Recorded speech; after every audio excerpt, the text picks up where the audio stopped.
recording then? Just want to make sure we're recorded. Welcome to Faith Odyssey and Funeral Potatoes podcast. I'm David. And I'm Bo. Yeah. Hey, You want to do the intro song? No, I don't want your intro song. Welcome to the podcast. What are you, Wayne's World there, Christian? Everyone. Welcome to the let 'em go. podcast. Welcome, everyone. Okay, welcome. Thanks for that rendition. I really appreciate it. We need to update that rendition there, David. We do. Yeah, it's due. Put it to some music. Haven, put that on the schedule. Let me do the song. Write it on your iPad. Yep, write that on your iPad right now, okay? Yeah. Well, thank you anyway. Who do we have here today, David? We have Brother Christian Hargraves. Hello. Thanks for having me. Welcome him, everybody. Welcome to the podcast. Welcome, everybody. Yeah. Welcome, everybody. Everybody welcome him. Yeah. How do you, I'd like to ask this to everybody. What do you feel about that name anyway? Christian, the title. The title of Faith Odyssey and Funeral Potatoes. How does that strike your fancy? It's a mouthful. Well, it is. But because that's what it's supposed to be. The potatoes. My first thought was like, is it like based off Space Odyssey? Is that where kind of like you got Faith Odyssey from? Okay. I don't know. I Maybe. hadn't heard how you How we got it? originated Okay. with that title, but I think it's pretty cool, especially like the whole concept of the like cookbook. I think is a cool idea of getting recipes from your guests and kind of having their, my recipes aren't going to be typical like Utah members of the church, the Jello casseroles thing, Yeah. but. All right. Well, we don't want you. Yeah, that's it. Let's end this. We're ending this right now. Yeah, how dare you? So I guess that's my question. Like, if you're scrolling down, you're like, oh, let me see this podcast. Your name, you're like, yeah. Would you think that that's LDS? I feel like because I know about Funeral Potatoes, I would. Okay. Yeah. I'm not certain if it was like, if I wasn't involved in the church, if, I'd come across it and be like, they're members of the Church of Jesus Christ of Latter-day Saints. Right. Yeah. Well, I think that's the idea. Well, some people also, they're into like murder mystery type stuff, so maybe Funeral Potatoes might get some of that crap. How horrible Spark would that some be? intrigue. How Yeah. horrible would that be? Like, sweet them into some freaking murder mystery.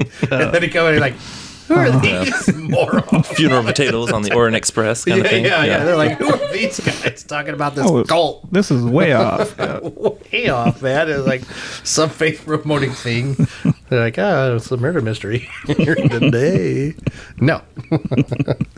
Well, yeah. Well, cool. I think that's what we're going for. Just an idea of what that most members know the Funeral Potatoes, so that they can something that'll draw them into it. Because I guess you got to separate from like other Christian denominations, so that people, the members of the church, would be more. I remember when we came up with the name, it was really late at night and there was a lot of sugar involved. So Yeah, a lot of arguing. Well, and I think crying. it separates you guys too. So it's not like this is a come follow me podcast, right? Right. I think it also is like, this is getting to know members individually and kind of their stories and their recipes. like how everyone knows recipes. you like the Colts. Now everyone knows Yeah, that. and everyone knows. Yes. Look at his branding. Indiana, born and raised. Mountain Dew and Colts branding. No, and I think, and that's where we're going for anyway. But it's also like one where it's trying to find beyond. You know what I mean? Our local area is the tough one. So Yeah. because you want other people like, oh yeah, sweet. You want them to see our podcast, but it's like, wow, just some on with the Well, I mean, it's just good to listen to anyways, And I think people we would have people, outside the state listening, and I just feel like, we're LDS people that disseminate information pretty quickly. And I think like this would be pretty viral pretty quickly, especially with this guy here. Well, I don't know about that. I like to ruffle feathers, so. Yeah. What is that noise? Mom sneezing. Wow, we'll clean that Well, up. this is super professional, just so you know, too. Yeah, we're very... the finest of facilities. So in that regard, please send us money. Please. Oh, Look at our facilities. Yeah, look at this. These aren't even real books, people. Yeah, come on. They look like it. I know. You're. The mom just came in. Oh no. Yeah.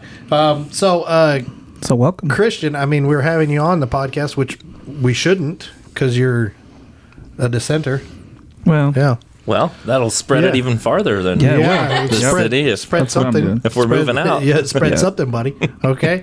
You are leaving the wonderful Monmouth area onto greener pastures.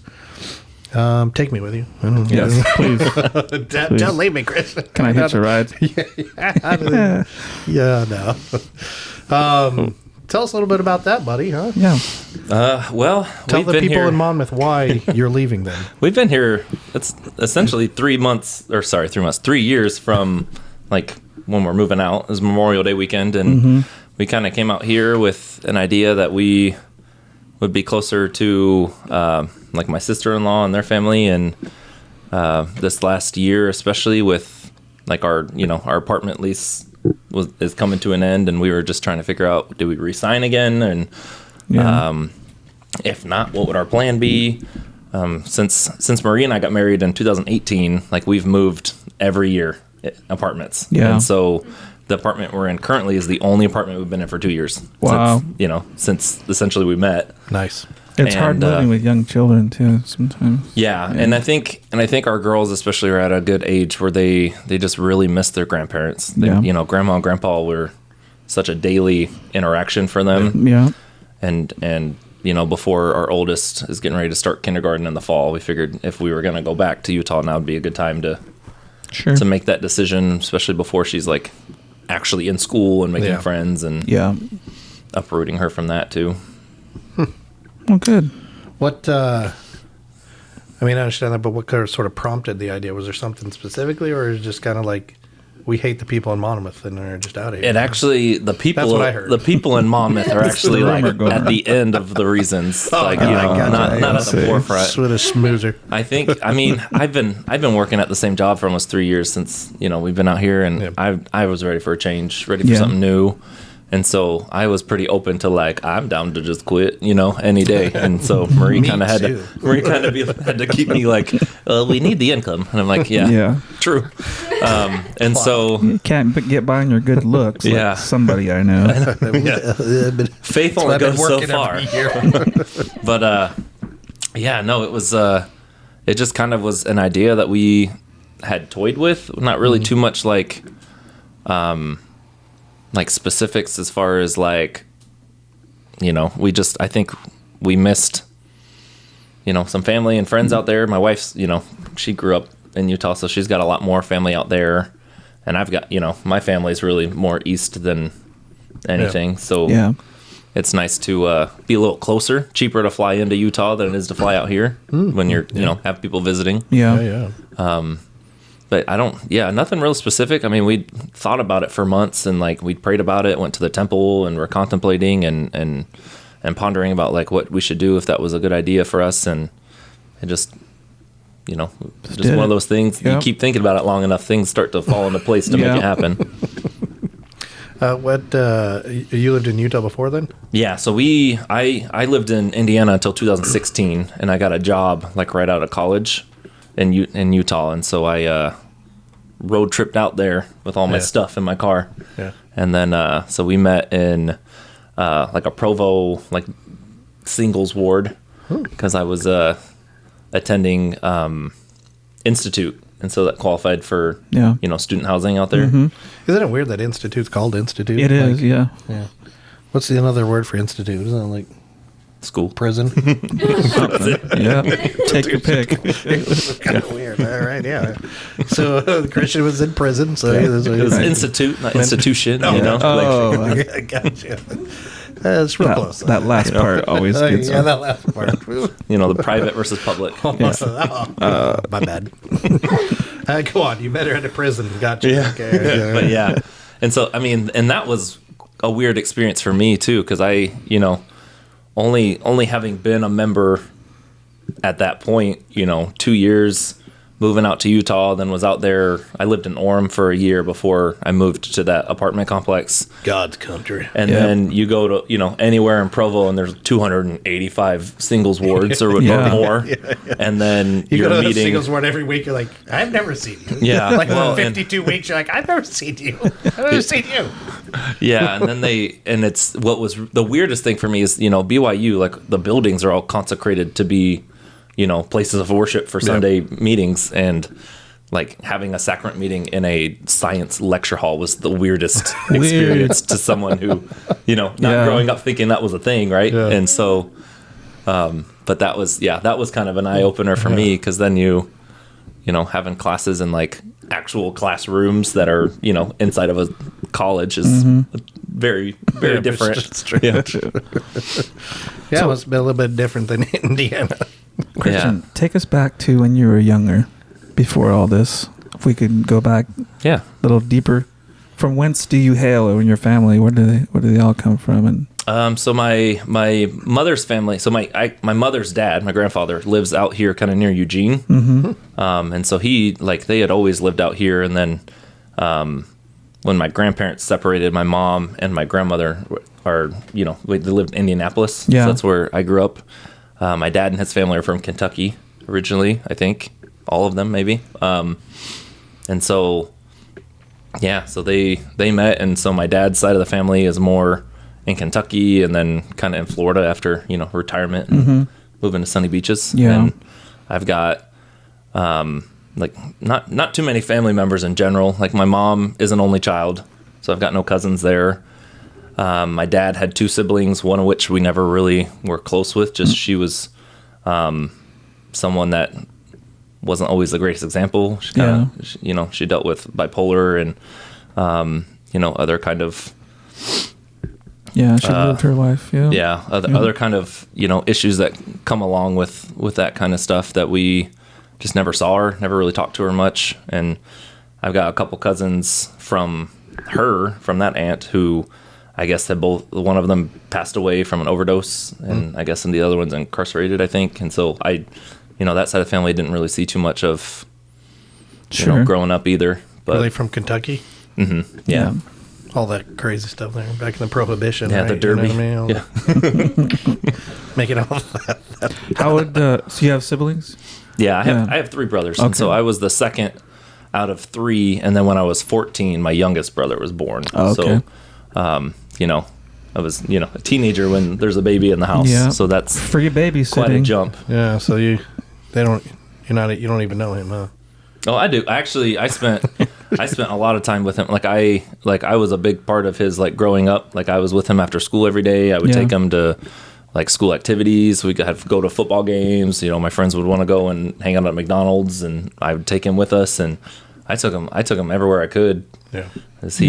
So I spent a lot of time with him. That was, moving out to Utah, that was the hardest part, leaving my brother. Everything else I could leave behind, no problem. But So you came into the church when you were in high school or before that? College. In college. So I was 21. So my parents got divorced when I was 10, 11. And we lived with my mom, and I had a lot of familial issues growing up. My older brother and I never really got along. He used to pick on me and torture me and stuff that really just kind of messed me up. How would they describe you? How would they say you were? Were you did you pick on? Did you is it because you deserved it, or no? To some extent. Tell us the honest. To some extent, I guess. I don't know. We know, but it was. I don't know. I feel like I remember a lot of things that I don't know if that's how other people remember it, but I feel like I remember a lot of being told I cry too much. Oh, okay. And stuff like that. And sensitive, it's I was actually going to tell you that today. Yeah. Chris, why do you cry so much? Yeah. But so Go that back to Indiana, man. Yeah. So that was growing up. I feel I don't remember specific details of events so much, family related events, because it just seemed like we, it just wasn't my favorite, setting to really be in. And so, we had some other issues that happened growing up. My youngest brother's father, he and my mom were involved with each other for a few years, and so it was trying to get used to is he supposed to be a new father figure, and trying to handle that situation. And there was just times he would drink, and he and my mom would get into fights, and it just was just more just the situation unknowns about like what's going to happen in the future. So I think especially like when my youngest brother was born, I was like, I'm going to keep him, like he's going to be mine. I'm going to keep him from all this stuff that protection, that won't, that he won't have to experience because I did. And so I think, that was a big reason. Like I was like, it was a lot of things that I got invited to or I'd go to, and I'd just be like, well, if I can't take him, I'm not going, And so I spent a lot of time at home by myself, home with my, with him. And so it just, pretty solitary time. And then when I was 18 or 17, my dad's sister that I was close with, she passed away unexpectedly. And so like I kind of, between all of that and with her passing, like she was kind of that family member I felt like I could actually like, share my struggles with and kind of like what everything I was going through. And then once she was gone, it was just kind of like didn't feel like I really had anyone I could do that with and open up with. And so I kind of, you hold it in as much as you can. And then, you get to college and everyone's doing drugs and drinking alcohol and you're just like, this is medication. And it's, and it finally is temporary, And so I was in the midst of that for, at that point, just, every day, I was, smoking marijuana throughout every day, waking up. If I was, if I woke up and I was sober, it was time to smoke, And so, doing that. And then once I turned 21 and just could, have alcohol freely available at any point in the day, that was a big one too. And, there was a period of time in college, I really got into cocaine and, like it was, it just was a spiraling time. Like there was other stuff that involved as well, but like there was like a span of like 2 months straight where I didn't sleep any at all. Like during the weekends, like I would just stay up the whole, whole weekend for like for a solid like 9 weeks. Yeah. And, when you lose sleep that bad, it really creeps up on you and gets, your mental health in a way. And, I hit a point where I, had a friend who knew a guy that I could get a handgun from. And so I went and met him at this movie theater parking lot and I bought a handgun with the intent to kill myself with it. And what caliber?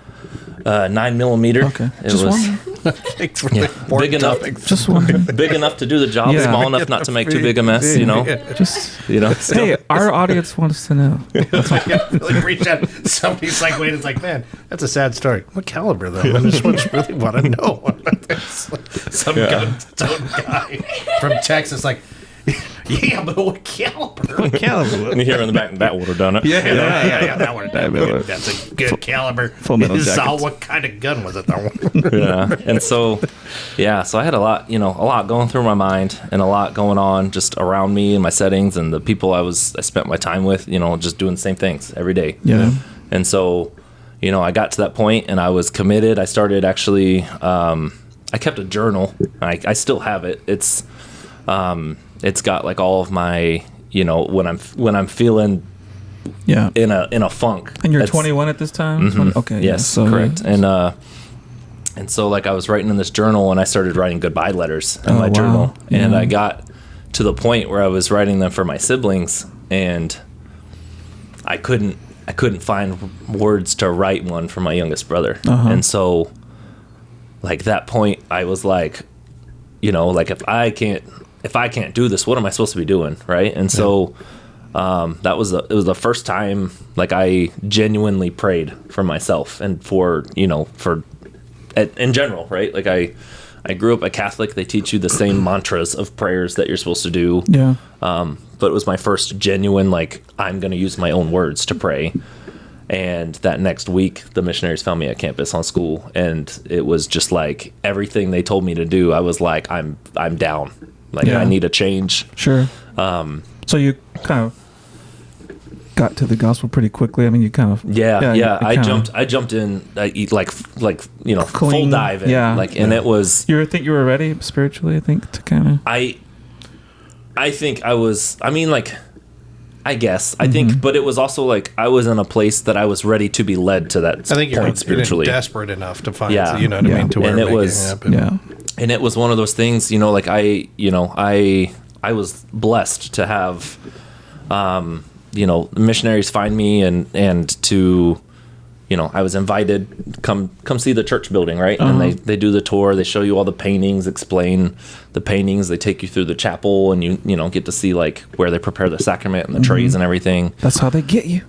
Well, what got me is they took me through the basketball court, and I was like, I could come back. Yeah, like I could see myself being here, like Indiana, and I was like Larry Bird, man. Yeah, I was like, I didn't see the light, but then they turned on the light in the gym, and I was like, the light, Yeah, it was Indiana church, so they had probably Larry Bird jerseys up on the in the rafters. Yeah, that Reggie Miller, our only hope.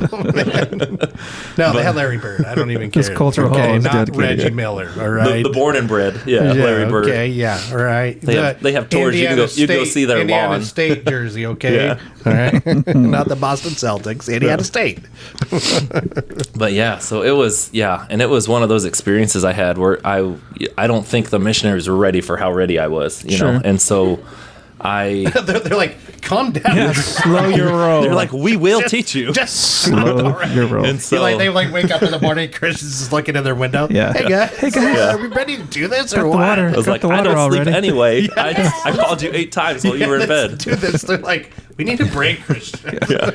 And so it was a lot of learning and a lot of cultural stuff that I'm still, still learn, especially when you move and live in Utah. We're weird. But I think for me, the biggest we're unique, I guess. The biggest thing was they have the pamphlets. They teach you by the pamphlets, and they gave me the pamphlet that talks about the word of wisdom, and I think they were like, when they're giving it to me, they're like, like not sure how that's gonna be received, and I immediately was like, this is the true church. Like I knew if any other church, there's no restrictions on what substances you put in your body. They tell you to be good. Your body's a temple. And there's a reason too. And then, if you're really trying to get close to the Spirit, you can't. And so I, learning that and just reading in that pamphlet, page 2 in the pamphlet, whatever it was in there, I was just like, dude, this is where I'm meant to be, or else I know I would have, not been alive. They're much page longer. 2, don't use for drugs. Yeah. Oh, dang it. All right. So did you attend regularly before you were baptized then, or was it kind of like... So it was actually, I got special permission to be baptized. So I was working at a breakfast restaurant at the time. And so I was, and part of the stressors I had going on is I lived in Bloomington, Indiana. Planned to go to Indiana University the whole time. Heck yeah. And then I had a meeting with one of my school counselors, and they were like, actually, you need to transfer to get a degree from Purdue. And I was like, sucks, And so it worked better. So like in Indianapolis, there's like a combined Indiana University, Purdue University at Indianapolis.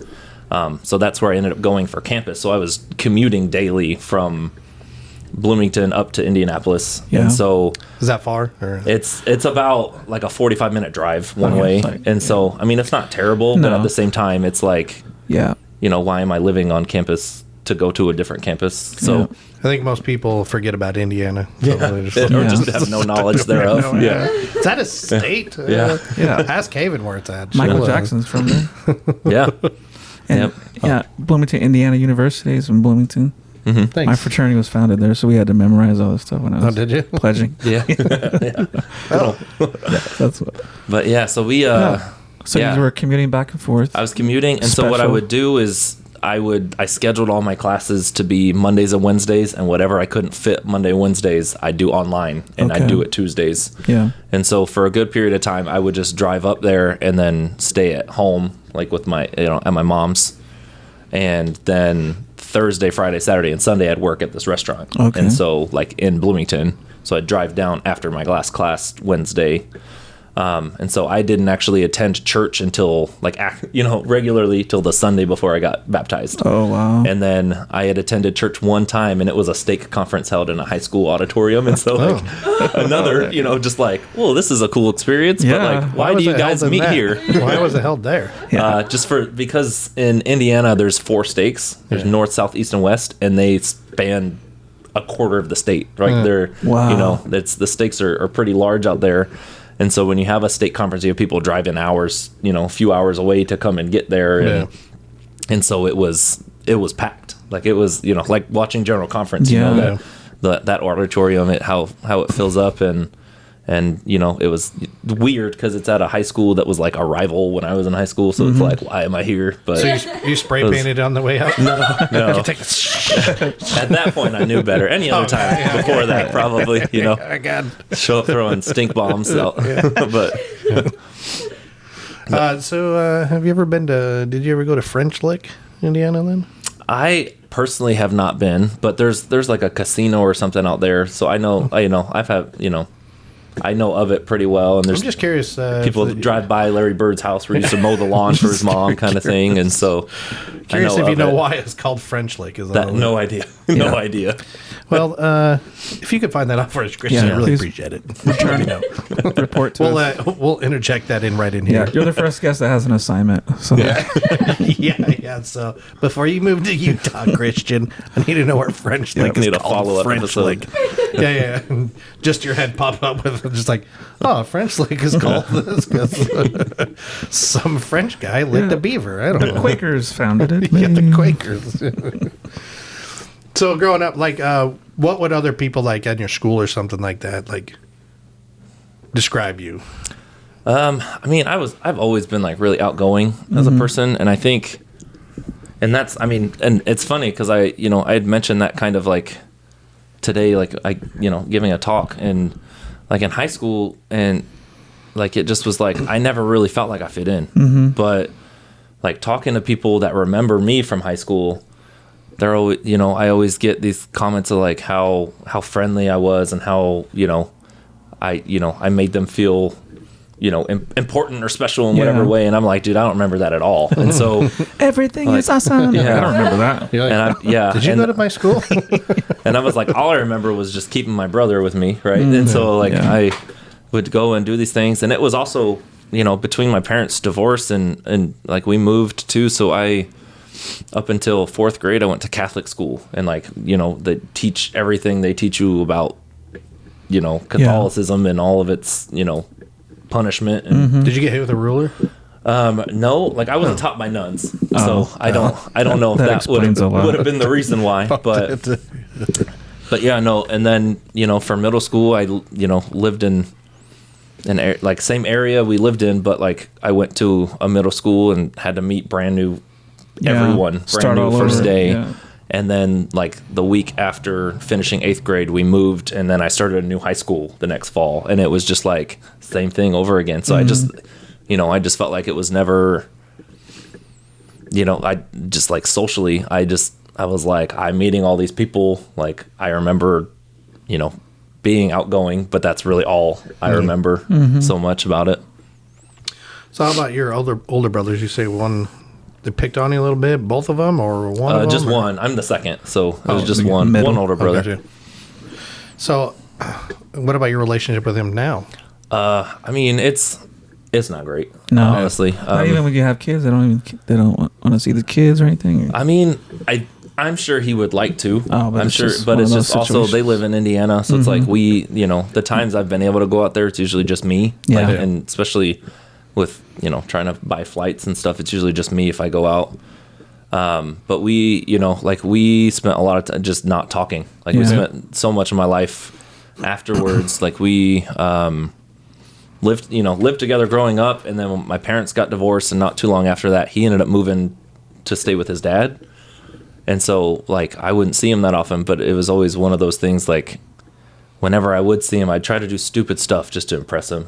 Just make myself look like an idiot just because, he would think I was cool. And it just, it never seemed to work either way. But, and then I got to a point where like I realized like, I just kind of have to let it be. Yeah. And, I felt like I was doing a lot of just in general and with a lot of people and a lot of things, like I felt like I was the one doing a lot of the reaching out for stuff. And so I, especially when I joined the church and had to change everything, and I had to change my friend group, and, I had, all these friends I was doing stuff with regularly that dropped down to like 3 people I saw on a regular basis. And then, so it's just, our relationship isn't great. I mean, it's better now. I mean, he reached out as we were adults already, and said he wanted to be closer and to do these things. And there's a part of me that's like, I'd love to,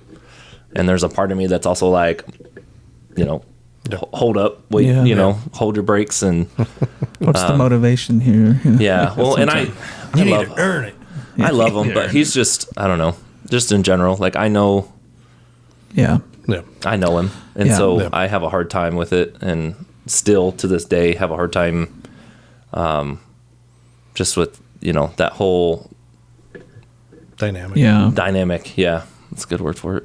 Yeah, and I think that David probably has similar stuff too, but it's like, yeah, man, I grew up. My mom was married like 7 times, so so I grew way far away from my family, and I went to 3 different high schools in 3 different states, but I ended up living in my car. So like I just at a certain point in time after my mission, I went on my mission after. I had a similar story in terms of like, okay, well, I need to be done doing dumb things, and so I got rid of all those people and the things, and then ended up going on a mission. And but then I returned home to Utah. I left from Pleasant Grove, Utah, but I got home and didn't have anything there, so I told the story before, but I hopped in a semi-truck, came out to Oregon. But in terms of similarities in regard to like, okay, well, my family, I just cut off completely. Like I just like, oh no, you're just not even until like maybe some point in time where I feel like it's not like a one-sided relationship in terms of, you know what I mean? You're not trying to adversely affect my life for no real reason other than just that's what you think that this relationship is. I'm like, so like my kids never even met my mom or my brother, and say, they just kind of, and but since then my mom's passed away, my older brother's passed away, and you know what I mean. So it's hard sometimes. You look back and you're like, man, I wish things were different. But sometimes it's just not in the cards of reality. I didn't ever hold any animosity, you know what I mean, or anger or frustration towards them. I just look back, like you can look back and think like, man, it'd been cool growing up in different circumstances maybe. Yeah. But then you look at like, but you know what? You have what you have now because of those circumstances. So, that's cool too. Yeah. So and I think it'd be, it'd be nice because I feel like for part of it, it's like, we do my wife's family and is great, and I have a hard time because they love each other so much. You're not used to that, for me, I'm just like I need my space. Like we get together, we do like a holiday meal, and then it's like part ways, and like, and it's not even like every holiday really, So it just take care, comb your hair. Yeah, see you next time. It'd be very different. And I think for me though, the difference was I looked for other ways, other places, and there were different. I had friends who, I was one thing I remember growing up, I was always trying to impress other people's parents. Like whenever I'd go to friends' houses, I would rather go on a Saturday and help my friends clean their house because that's what they did on Saturday than be at my own house. Yeah. And so like I would, do stuff like that all the time. And I think, people's parents generally liked me, but at the same time, I'm just like, what am I doing that for? Yeah. No, and I same thing. Like when my wife and I got married, it was the same thing. Like her family's super close. Like, there's some Thanksgiving, there's been 90 people and like they're all around here in Oregon, stuff like that. And her family's really close, do stuff all the time. I'm like, what is you guys are weird. Like there's something weird about you people. And, but 22 years later, I've sort of learned to accept it. So it's been fine. But yeah. And the thing, and like with that specifically, it's like I'm so used to just like, I spent so much time home alone in my room, playing my video games, watching my movies, doing just what I wanted to do all the time. But then like when we do stuff around, like with my wife's family, they want to do stuff together like all day, right? Yeah. And like they want to be around each other all day. And that for me was hard because I was like, I've been with you like 3 hours. Aren't we done? And like when is this? Let's wrap it up. And it goes from like, I'm also like trying to be in the moment and enjoy it, but at the same time, I'm like seeing it now. I'm like, my kids are gonna remember these things. Sure, yeah. And so I'm not trying to be a Debbie Downer in a situation, but I'm like, I'm ready to go. But some people just are like that. But what's cool about the church program is that they teach us to have those types of experiences because they know when they get when children get older and they grow up, they remember all those wonderful times. Absolutely. And it continues some sort of tradition of 90 people at a, birthday party or whatever, Yeah. I think that's great. Being able to witness it. I didn't grow up that way. I grew up outside the church. I didn't convert till I was like 21, 22 years old. But that's something that I've been able to look. We can tell. You can tell. Gain a lot of wisdom on. Did the church provide some perspective, or did you gain perspective on all your family stuff after joining the church? You kind of see, my wife's this way, and overall. I think partly yes, but I think it was also like when I joined the church. I think at that point in time, because I was in a singles branch, when I joined the church, so I didn't have any experience with any kind of like family wards or family, yeah. And so for me, it was like, there's this group of people that like want to hang out with each other. That I know if I show up, like I'm not going to be tempted or asked or coerced into like, wanting to drink or wanting to smoke or anything like that. No thunder bumps in this group. And so, sorry. And so for me, I think that was, the biggest factor of my success was, because I felt so comfortable going into that, and it wasn't, trying to navigate a family ward kind of dynamic as well. Like right when you join the church, and then like there's all these different aspects that go along with that and the layers that are associated with that. But do you remember your first calling? Did you get a calling? Yeah, I did. Actually, when I first joined the church, I held 3 callings at once. That was like, I joined the church and I was like, I'm going to do everything I can. I felt so behind. And that part was hard for me to adjust, because I felt like I was like, people were mentioning talks or mentioning messages and mentioning specific scriptures, prophets, and I'm like, and I'm still, and I'm like, I'm still trying to get through, I'm still reading through Second Nephi one day at a time, struggling, and so, like that part, I was like, I need to do more, I need to read more, I need to watch more, and I think I kind of overwhelmed myself in that way a little bit too, and so. So I was like, give me every calling you got. And so I was, one of the elders quorum presidency, counselors, or not counselor, but either way. And then I was in charge of like Institute, because Institute was held at our singles like branch building, which that was probably my most fun, exciting calling that I had that I loved. Yeah, stuff like that, you'll learn the gospel real quick. Yeah, and I was on the FHE committee, so like every Monday, I was at school, and then I'd finish classes and I'd go and we'd set up for whatever activity it was. So it was a lot of interacting at the church building, which kept me busy and kept me satisfied through the week of like I felt like I'm getting caught up, and so that was great. It was my favorite. Yeah, one of my favorite things was having 3 callings that kept me busy all the time. So what about school? What stuff did you like to do in high school then? I mean, I didn't really do much. I mean, sports. I played football and basketball growing up when I was younger, and and then you go to middle school and I played football, and we were terrible. It was like our team. I did a youth, like a YMCA league, and we like went undefeated one year, and I was like, this is awesome. I'm gonna play for middle school. I'm gonna get recruited. And then in middle school, Colts, here I go. Johnny Unitas here. And at the time, I was like, I've always been kind of bigger, and so at the time, like I wasn't tall yet, and so I got put as a center, offensive line.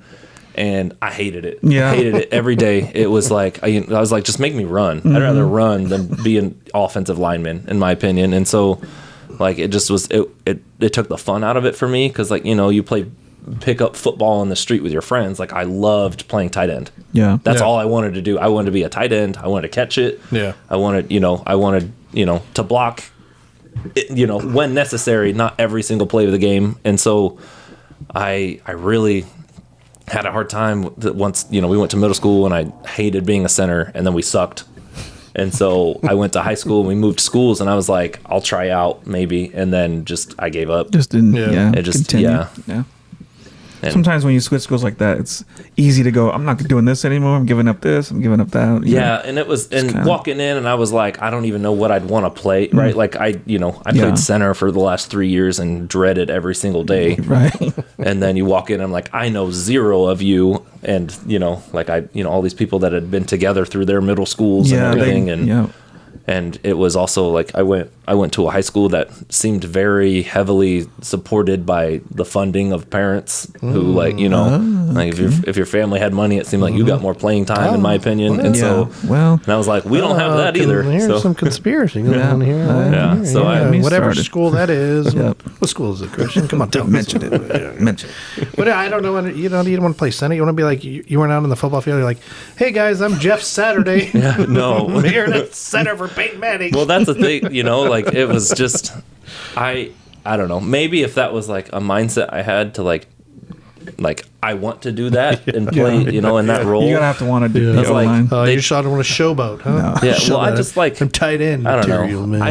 I wanted to be I'm like Dallas Clark, huh? That's I'd rather be Antonio Gates, like what? 6'3". Dallas Clark, man. How dare you? But no, I I dreaded it all through middle school, and I just kept doing it because it was like it's something to do, Yeah. And I think that was hard too. Is like I did these sports and did these things, and I don't remember my mom going to a single game.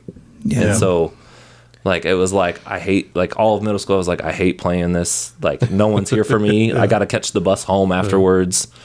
And I mean, like, my mom was busy. She worked, and she, there was a point in time she worked nights, and so it was hard for her to attend that kind of stuff. But I had the opposite. My mom would show up, and she would get kicked out. So I was just like, nah, I'm good. I was like, don't ever come. Like, telling her the wrong time that it starts, so that way she shows up to pick you up at the end. You're like, I'm just go away. So, yeah, either way. My mom got arrested for biting a security guard, so I feel that makes you feel any better about your life situation. So, so is there anything like special things you did in high school? Like, do you have any talents or anything like that? I mean, I was not really like high school. High school, a lot for me was just like, I feel like I was still in like survival mode for a lot of it. And so like I look back and I had a good friend. He was my neighbor for the first couple of years of high school. And he was one of the people like I got into like smoking pot with, and we got in trouble. And then it was like, we're not hanging out anymore, and so, and so, and then it was like, I was, wasn't involved in any clubs, wasn't involved in any sports after that point. And so it was just, What kind of music did you listen to during this formidable years? Alice in Chains. I grew up actually, I listened to a lot of like rock growing up. Like I really liked System of a Down like Kid Rock and like POD and like these different bands that I really, new metal. like Breaking Benjamin and then when I got to high school, because I, scenery change, and I went to middle school, like public middle school, and I was like one of 3 white kids in my middle school. And so, I mean, there was more than that, but like it felt that way. And so, like, I'm like, then being surrounded by like all this like rap music was like really big, and like R&B, hip hop, all R&B. And so. Like R&B, like I still listen to R&B music over whatever plays today. I love Keith Sweat. Yeah, we all do. Play me some Tank. Yeah, play me some Tank. No, but yeah, that was So then I got into rap and hip hop too, like in high school. But R&B has been like I still listen to the same songs. Like I got the same songs on my phone since then, and I'm just jamming to my R&B, my Neo. Oh, Neo. Yeah, she's got her George Strait. George Strait, Keith Urban. Let's be real. I never, hey, you knock it off. Never really listened to country, so that was what? From Indiana, that's just. I mean, no one in my, when we were at home, like, I don't remember ever listening to country with like any of my family really listening to country. That's mostly African American people. Heavily, right, out there. Well, and I mean, like, it depends where you go to. City by city. Right? Indianapolis was really big on like hip hop and like R&B growing up. That's cool. Especially, I mean, that was the time, right? Like 2000s, like early 2000s was like R&B city, and Tony Braxton, all out of Atlanta, mostly. Yeah, and then, but like my dad, like Tony he listened to like Neil Diamond, like like the classic music, but like never, no one I ever knew growing up really listened to country. So I didn't really jam out to any red solo cups and pickup trucks. Yeah, you're missing out, buddy. Why don't you put on some Garth Brooks right now? Just, The Last Dance, okay? Yep. Yeah, man. Long neck bottle. Let go. Sorry. You hush. Wrong song. So like, what's your favorite cartoon, though, buddy? Oh yeah, cartoon. We I grew up watching a lot of like superhero stuff. Like but Scooby Doo, absolutely a favorite. That's a good one. And then I really got into like Cartoon Network. Like all at that same time, you had like Dragon Ball Z and Yu-Gi-Oh and like Pokemon was big. Like all these great Saturday morning cartoons that would play back to back to back, and like the Jackie Chan adventures and like I remember all those things watching like every Saturday. Yeah, there's just all those shows that I love to watch. I mean, I don't know if they were great. No. I mean, Saturday morning cartoon for me 10 years earlier was great. I mean, come on, David. I agree. But like that's but that's like I guess that's true. Come on. Were you ever into Looney Tunes or Tom and Jerry? Voltron. Thundercats. Come on. Those were like just before me. Like it was, and then they had You're like, that's my brother's cartoons. Yeah, what about Looney Tunes, though? Looney Tunes was another good one, especially because Cartoon Network. Looney Tunes was always, always a big one on there. Who's your favorite Looney Tunes character? Come on, that's a question I'm trying to ask. From Looney Tunes. Better be the right answer, Christian. Oh, man. Or else we will stop recording. We will superimpose some things on here you don't want. I feel like I always loved Taz growing up. I just like, no one understands what he's saying, but Taz was one of my favorites. I can accept Taz. Bugs Bunny's clearly the best. I always thought, you've seen a real Tasmanian? I go, why is he? I know. They don't even compare. It's like this tall. They don't even spin in circles. They don't spin. It's a bunch of liars. Yeah. This is when all this started, this propaganda stuff, man. It started from Looney Tunes. Oh, there they. It's a Mandela thing. Oh, yeah. I appreciate it. All right. Well, I do like so Scooby-Doo. You're talking about the old ones, right? Like the 70s originals. Yeah, those the original Scooby-Doo. The best ones were the ones Harlem Globetrotters. Oh, I know when they were on there. What's so randomly weird? They're like out on an island or something. Yeah. The Globetrotters are just there. Like, and he wears he wears a basketball outfit the entire time. And I think Harlem Globetrotters showed up like on a Gilligan's Island episode too. It's like, what they just they had this Lost Island as the Globetrotters. They had like country singers on there, like Hank Williams was in it, I think, or something like that. They were fantastic. Which is funny because like at that time it was like, how do you even know what these people look like when you're a kid, right? Yeah. It was wonderful. Well, moving on from cartoons. Yes. What about movie, man? What's your what's all-time favorite movie? Is Edward Scissorhands, hands down. Well, scissors down, But what? That was what is this? I love Edward Scissorhands. Always enjoyed Tim Burton movies, like always, and like Edward Scissorhands just was one. I was immediately like, I love this. Yeah.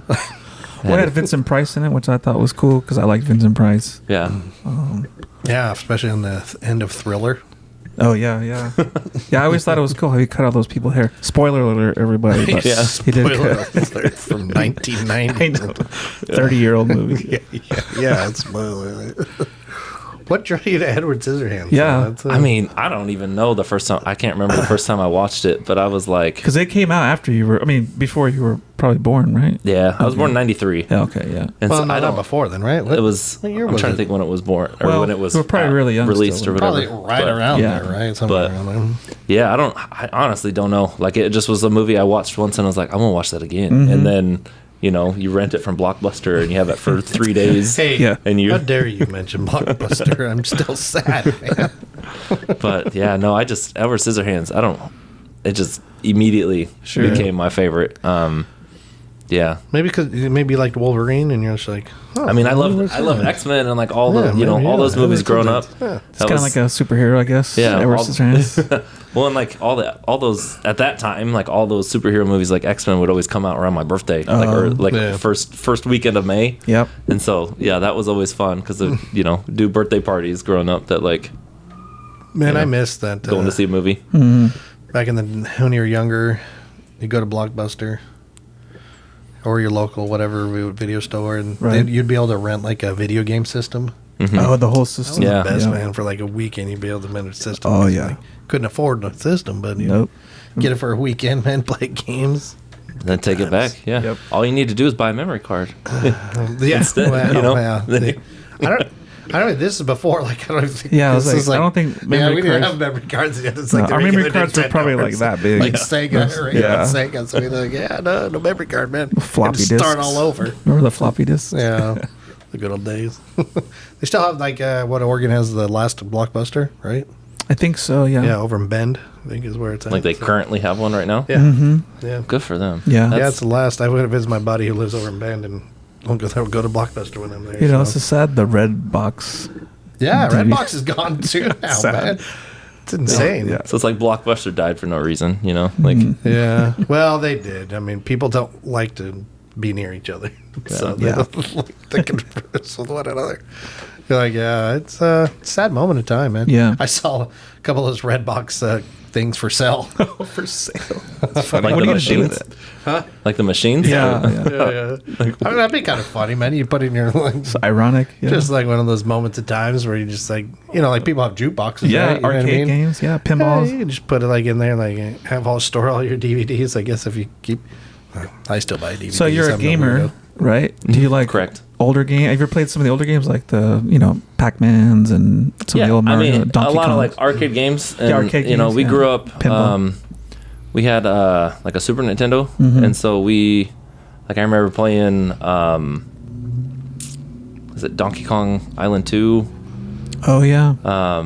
And it was just I just sucked at it. It was there's a lot of levels in there where you have to aim a barrel that's going and shooting Yep. a barrel. I was like I hate this game. Yeah. I feel like a lot of those levels it's just memory. Yeah. You're just doing the same thing over and over again. So if you know exactly how to time your jumps or whatever, then Yeah, we got to spend a lot of time doing that. oh yeah, believe me, we spent hours. But yeah, so I mean I get too angry.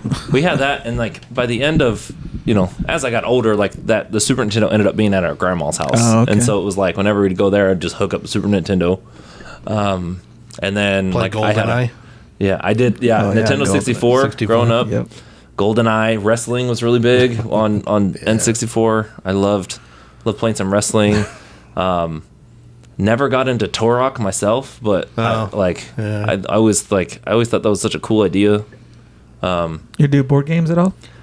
Kind of. Yeah. Not really. Like my family, like we didn't really do board games At all? together so Mm-hmm. much. I mean, I remember playing Sorry growing up, and I'd always want to be blue or else I wouldn't play, kind of thing. He's just playing Sorry by himself. He's just getting sad. So sorry. And then it took me like way too long to understand how to actually play Clue. So like and then you start playing people who play well. Yeah, you're just like, I'm just sit here and be quiet. Like, yeah. How'd you deduce that from Professor Purple? Yeah, what? but we did have Professor Plum. How dare you? Plum. Sorry. Some people. But yeah, we did have. I remember my dad had a Simpsons version of Clue, and it was I played that a few times like with his side of the family, which was fun. But I think we have Harry Potter Clue. We do. Cool. Thanks, Haven, for coming back in here. I just Phone died.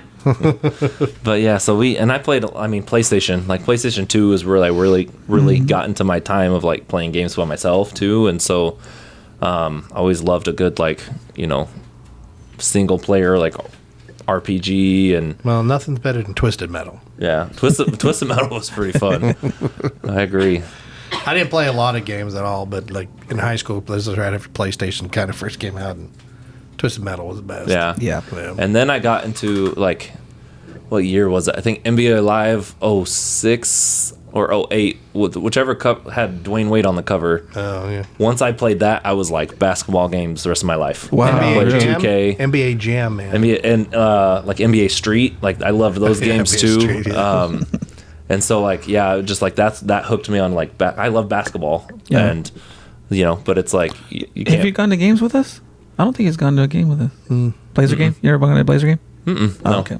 Who's your basketball team then? The Pacers. Oh, Pacers. Okay, Yeah. so you're I've sticking with. actually. Well, the Pacers are still in the playoffs, so Christian's all excited. Yeah. I am. Stupid Halliburton. Because you got them there, Christian. You know what? The only player I like on It the was Pacers. my support. Yeah. The only one I like to play is T.J. McConnell. Okay, Dude, that guy's. he's the only one I like. He's surprisingly like just consistent. I know. Well, he played at Arizona. I watched him play at Arizona. Like all the games, I really like TJ McConnell. Just like Peyton Pritchard for the Celtics. Yeah, that's true. I don't know. I love watching the Pacers play because I feel like there's so many teams. You know, like every team that has a superstar is like superstar is going to touch the ball, going to shoot the ball, right? Yeah. I love watching the Pacers play because it's like any one of them could get the ball at any play and they share it, right? They share it so well. Well, the same with the Knicks, so that's going to be so we'll have to see how that goes, especially after last year's playoffs. Yeah, when they faced the Knicks too. When TJ McConnell came back he was playing for his new team, but he came back to CJ, you mean? Yeah, CJ. CJ. Yeah, and then everyone kind of gave him a standing ovation. I wasn't there because I wouldn't have given one. I never liked CJ McConnell, so. But I don't know. I feel like with some of that, you kind of like be like, they got traded.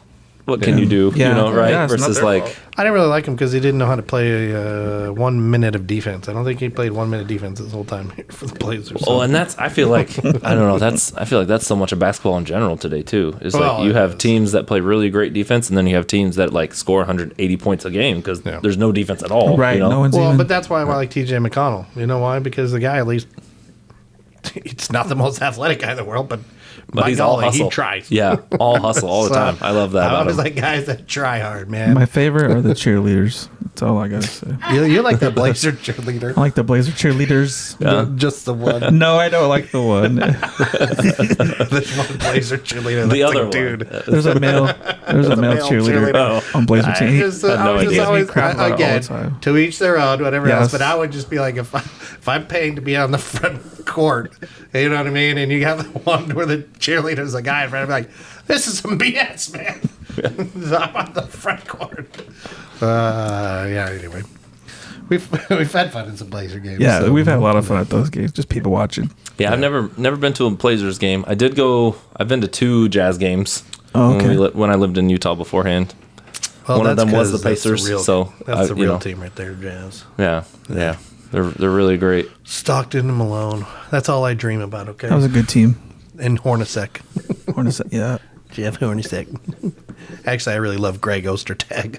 I thought Nowitzki played for maybe he played. No, he was Dallas his whole Dallas, career. That's probably what I was thinking. Andre Kirilenko? Maybe that's what you're talking about. Maybe that's what I was thinking. Yeah, AK-47 was because apparently growing up watching him every play European's too. the same person to David. So they all look the same to me. Wow. No, they don't. Haven, let's edit that out, please. Yeah, we'll edit that. How dare he? But when you're watching from the stands and you can't actually tell, when you're like in the 300 section, you're like, go team in blue. I got the $5 seats, so I can't tell who's. You're like, that's Dirk. Half of your seats behind a pillar. It's pretty sweet. Play some D. This guy's standing there the whole time. Come on. That's cool, man. Yeah. Yeah, like sports. Go team sports. Go generic sports team. Is your family into sport? Your wife, she's down? I know she's down. What not team a was ton. she? I mean, I'm trying to think. She played lacrosse in high school. But otherwise, I don't really think she was like a huge sports fan. Like, she's been real supportive of the teams that I like. Hold on. She's going to be on next week. All right, we won't ask questions. All right, fine. We'll ask her. Don't, Well, it's like a relationship question, so it includes me you too. know what I mean? But we need her to answer around with that. You were sort of, you know what I mean? Like, okay, take notes for next week. How dare you? Well, actually, that would be good to know. Christian, what's your answer? That way we can. She's gonna be like, ask her he was all wrong. See if you're correct. Well, I don't know. Like, she never, She's like, I don't think she really ever talked about sports in general. I mean, she played lacrosse and loved playing defense in lacrosse, but like otherwise. Like, I don't think she really cared that much about watching Jazz games or, her family's big into like University of Utah, watching like their football games and, watching when they have games. But aside from me, I don't know if she'd watch any sports if it wasn't the team that I like, I'm hoping that next week she comes on, she's like, my favorite team's the New York Knicks. they're beating the Pacers. Christian's all angry. Go Knicks. How dare her. It's all your fault. Yeah, then they see it like a month or so later on the podcast. He's all angry. I hope that's the case. Let's make it happen. That's my... All right, yeah. What else? Anything else, I guess, about your personal life, I guess? No. Social security number? Number 1. How do you... Whoa. Write this down. Number 1. What was it like becoming a father for the first time? Having the church perspective, eternal family, all that? It was shocking to me how quickly they just release you to have this human being with you from a hospital. Like, take care. They're like, you know, there's all these things that come in, like all these different people and specialists that come in and talk to Marie about, you know, like all the like breastfeeding, and they're like all these different things. Like, as a dad, they're just kind of like, thanks for being here. You know, you're on the birth certificate, go get the car. paperwork. Yeah. But then, they're like, okay, we'll check the car seat. It's good. And then they're like, you're free to leave with this human being that you're now responsible for every day of your life. Don't go to McDonald's on the way home. That's no. But I mean, church-wise, I don't think it really hit me until like I was the one that got to do like the naming of our first daughter. Mm-hmm. And so, like, it really hit me then. It was like I am, like, essentially what's gonna guide her through, you know, especially these early years, and our other children. Like, it's gonna be Marie and I guarding, you know, guiding them and guarding them from negative things and bad, you know, bad ideals and bad habits, and like, I think that really hit me kind of at that point, because it was like, you know, and now, especially, like, our oldest, she's starting to read, and she reads everywhere, reads everything, and I'm like, geez. And she's 14. Yeah. Finally started to read. Started kindergarten at 14, but got there eventually. But she, so it's like, even like, you know, even like on social media, right? Like, she'll come up and she'll want to see what's on your phone any point, and it's like, you know, it really, you have to like keep yourself in check, because it's so easy for something to pop up on social media that like has someone saying profanity or you know, someone, you know, someone dressed immodestly, or, you know, whatever it is, and it's just like how easy it is for the world to be examples to these kids, and I'm like, you know, we have to be an even bigger example instead, and that part has been hard for me, because I'm like, I got nothing but trauma guiding me through my, you know, parenting right now. And so, but I think that's a good aspect of it, right? You know what I mean? Because then you can, I think the difference, like, for me specifically was like, you know, my example of my mom was just like, oh, that's everything I don't want to be. So you just work to be those things that you never want them to be. And so, and I think some ways that's good in terms of, again, I like Oregon. I love the ward. I really do. Mm-hmm. But I think for educational system wise, I think you're making a good decision. Yeah. You know what I mean? For your kids. You know what I mean? The school systems in Oregon aren't very good. Pretty rough. And so, and again, I apparently not, I mean, obviously not all of them, like in the Utah area or something, are all great or anything like that. So you're still going to have to figure stuff out. Still is work to put in. Ultimately, but I think the school systems are run better. So, I mean, and you need all the help you can get raising kids. So, and I think for me, the biggest thing is like, you know, like, what example can I show that maybe I didn't have, or maybe I just want to show my kids? And that's like a big one for me is like, I don't know, like when my parents were together, like, I don't think I ever saw them kiss each other, you know, not like, I don't even remember like kissing goodbye, you know, like, you know, like, and it just like all those little things that like I just never really paid attention to growing up, which probably it did happen, but I just like, I don't remember it ever happening. And so like, that's one thing, like with my kids, especially, like, I make sure that they know that I love them. Like I tell them enough to the point that they're like, we know, Dad. And I'm like, well, I didn't know when I was your age. And so I want you to know, you know? And so I think for me, that's a big driving factor is like, I'm like, well, you spilled goldfish all over the floor. And I'm like, I love you, but you're going to clean this up. Like, and then they're like, Dad, that was you. Like, I don't care. You're cleaning it up. Like, secretly, I hate goldfish. So you're my child. You clean it up. And so, Yeah, so especially like when our kids get hurt and I'm like, oh, what happened? And they're like, oh, I hurt my elbow. And I'm like, oh, you know what can help with that? And they're like, what? And I'm like, my love. And they're like, shut up, Dad. And I'm like, listen here, like, old man. every time. Yeah, they're like, no, actually a Band-Aid. Weird. I'm like, it's worth it every single time because it cracks me up. But like, no, seriously, Dad, a Band-Aid. Yeah. Your love's not helping it. Your love is not going to triage this wound I have here. Yeah. And then you look at it and you're like, oh, you're bleeding out. Sorry. We need to go to the ER. Yeah, I love you. I love you. Just get some duct tape. Yeah, duct tape works too. Wholeheartedly. So I get. What else? Oh, well, let's move on. All right, moving on. on. Calm down. Jeez. Move it. Let's get the gun. This guy's He's like, ridiculous. how many times I have to lay here with these guys? Yeah, he's like answering all these questions. Yeah, man. He's like, I don't get a flashlight in my face. Like, okay, I got whatever. We got to move on to the more spiritual aspects of it. Yeah, like second coming. I think type we've. stuff, Well, I think we've. Unless there's anything else about your life, I think we've reached the pinnacle. covered it. Yeah, I think we've covered most of it. Yeah. What size shirt you wear, actually? It depends where I buy it from. Oh yeah, for sure. Isn't that crazy? You get to be like, this was not what it says. I just stopped buying clothes from Target in general. I was like, I don't trust these sizes. Yeah, I know. Well, you should never buy anything from Target. Get me started, all right? No, but some of the questions I guess we had, gospel conversations, I really enjoy. I don't know if there's anything you wanted to ask first. No, I don't know. Just about, what about your idea on the second coming stuff, buddy? What do you have feelings on it? Anything?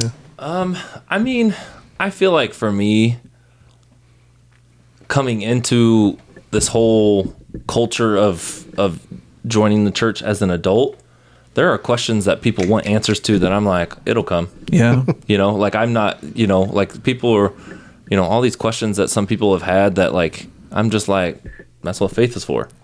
Like I don't need an answer of like, is Jesus going to come in 18 days and be here? Why did you hear anything? Is that 18 days? It'll be when it be. Did you hear something? It's on Reddit. But yeah, Reddit, yeah. But no, I feel like for me, like, like I have that faith. Like I believe Jesus Christ will come and he will, everything will be made right. Mm-hmm. And when it happens, I'm not worried about because I know it's going to happen.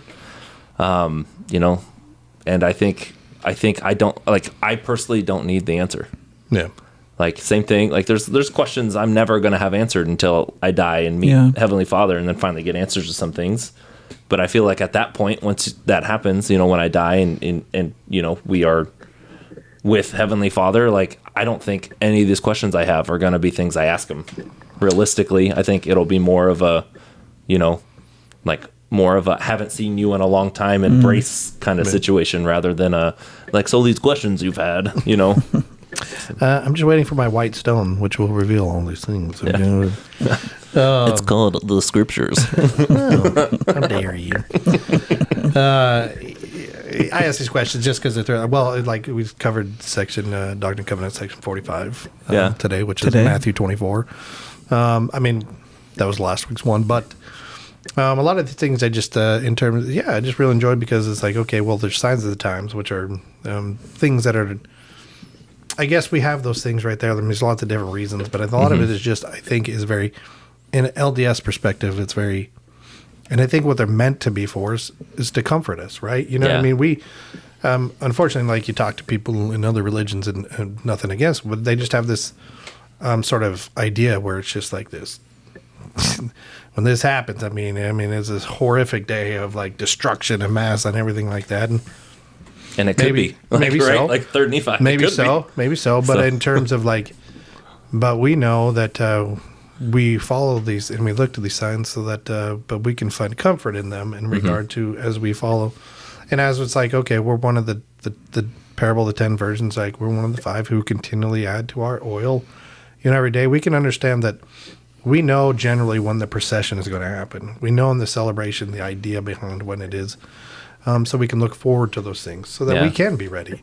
And not only that we can be ready, but we can help others to be ready. And I think that's ultimately the idea is that we find comfort in it and we find joy in it so that we can share that with other people to help them get their lamp and their oil ready. Well, and I think from, like the perspective of, just specifically like the wars and rumor of wars, right? Like I feel like I don't remember a time growing up that there wasn't wars or rumor of wars. So it's like, I think it's also like, okay, but also like live a little bit more lightheartedly too, and not just like everything's on fire, Jesus is coming and everything will burn, and like Chicken Little.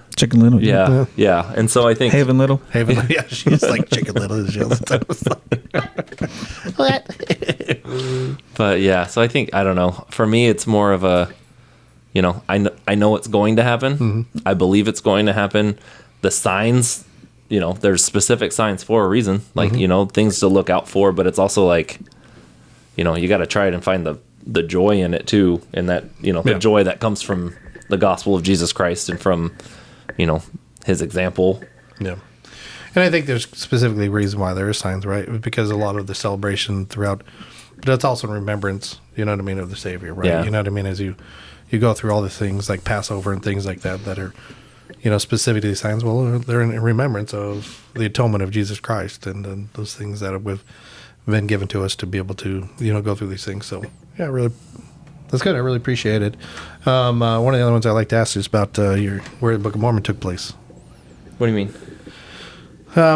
Like in the Book of Mormon itself. Oh, like where the events took place. Sorry. Especially you being from Indiana. I thought somewhere completely different. You're right, hearing about the land surrounded by water, I always think of Michigan, being from Indiana, because I'm like, Great Lakes. Yeah. But, I'm like, or it could have been Florida, right? Like, I think, it could have been anywhere that that they traveled, overseas, underwater when they came, and all these, I feel all these geographical locations that they explain. I'm like, and then in 3rd Nephi, when everything changed geographically, it could have been anywhere, or who knows, it could have been, in Maine, right? Like things, the terrain changed so much when Jesus came in the scriptures and when he arrived, and, with the bending of earth and like folding over cities and cities sinking underwater and cities becoming up on mountains and stuff. So I'm like, the terrain is hard to like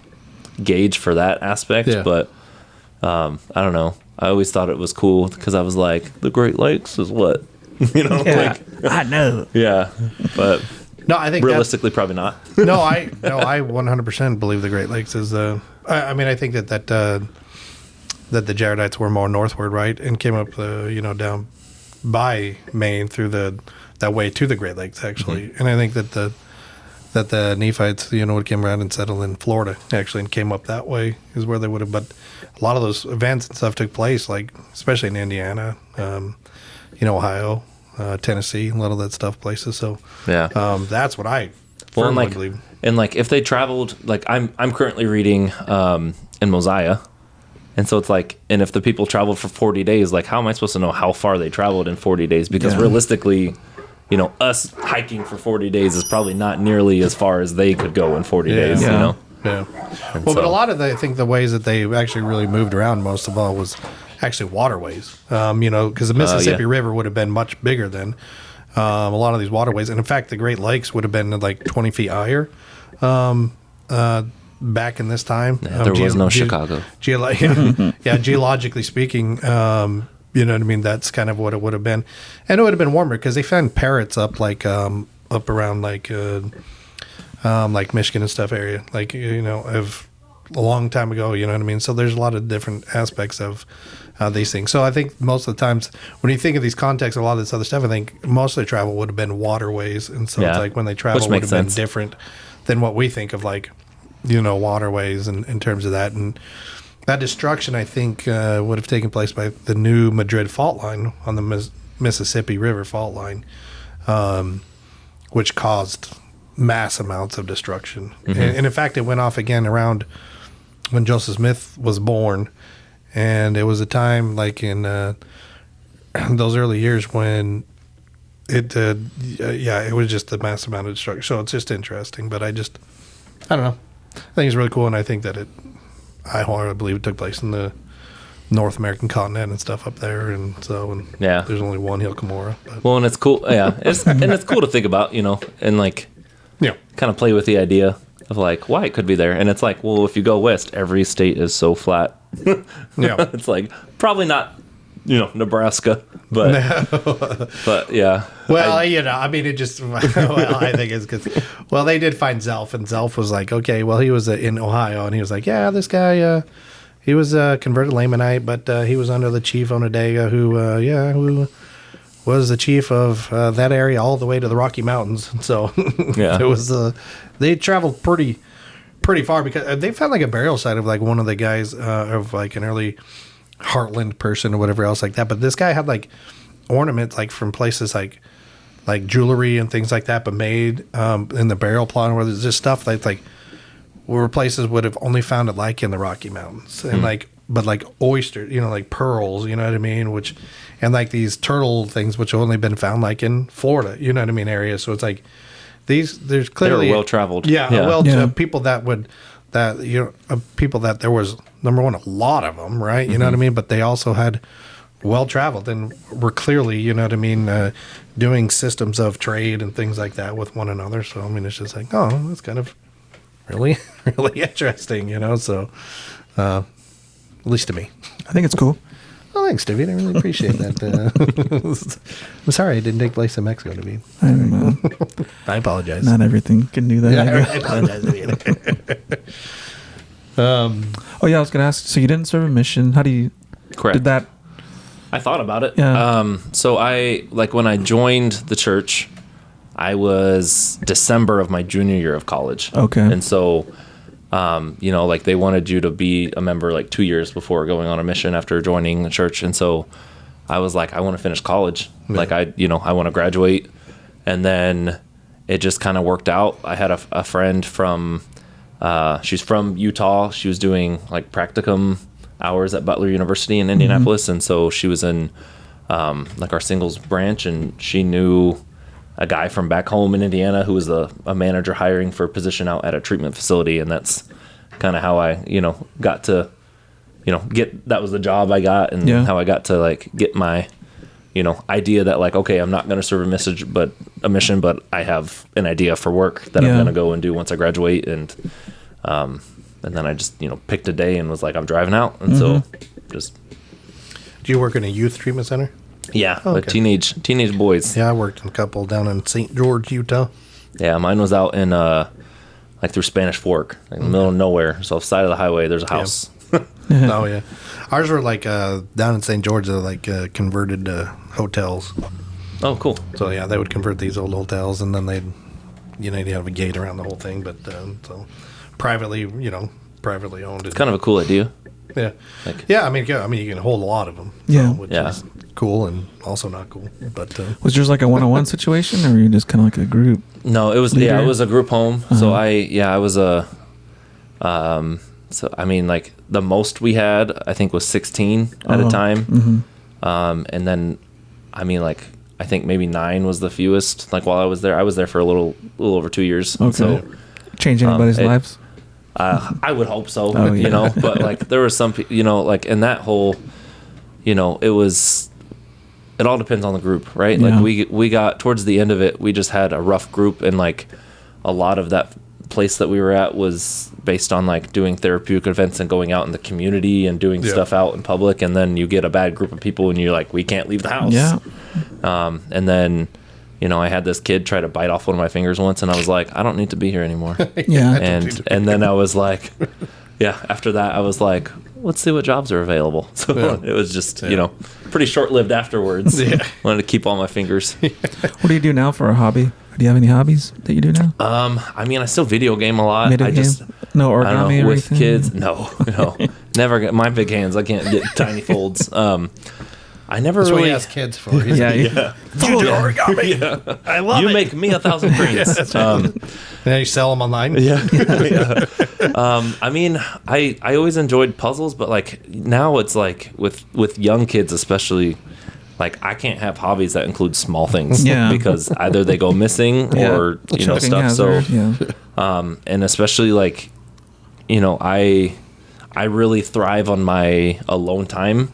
and my alone time is Friday night after everyone goes to bed. It's like so it's like once a week. Finally. I'm like, what am I doing for my me time? Freaking kid. Yeah. And then tranquilize everybody in the family. yeah, and so and that part's been, I think, hard to kind of navigate because it's like throughout the week I'm like, ooh, I'd like to do this or that, video games is a big part of it but it's mostly I just want to sit in a dark room by myself, and that's how I process my my week worth of crud that's going on. And so by destroying aliens. Yeah,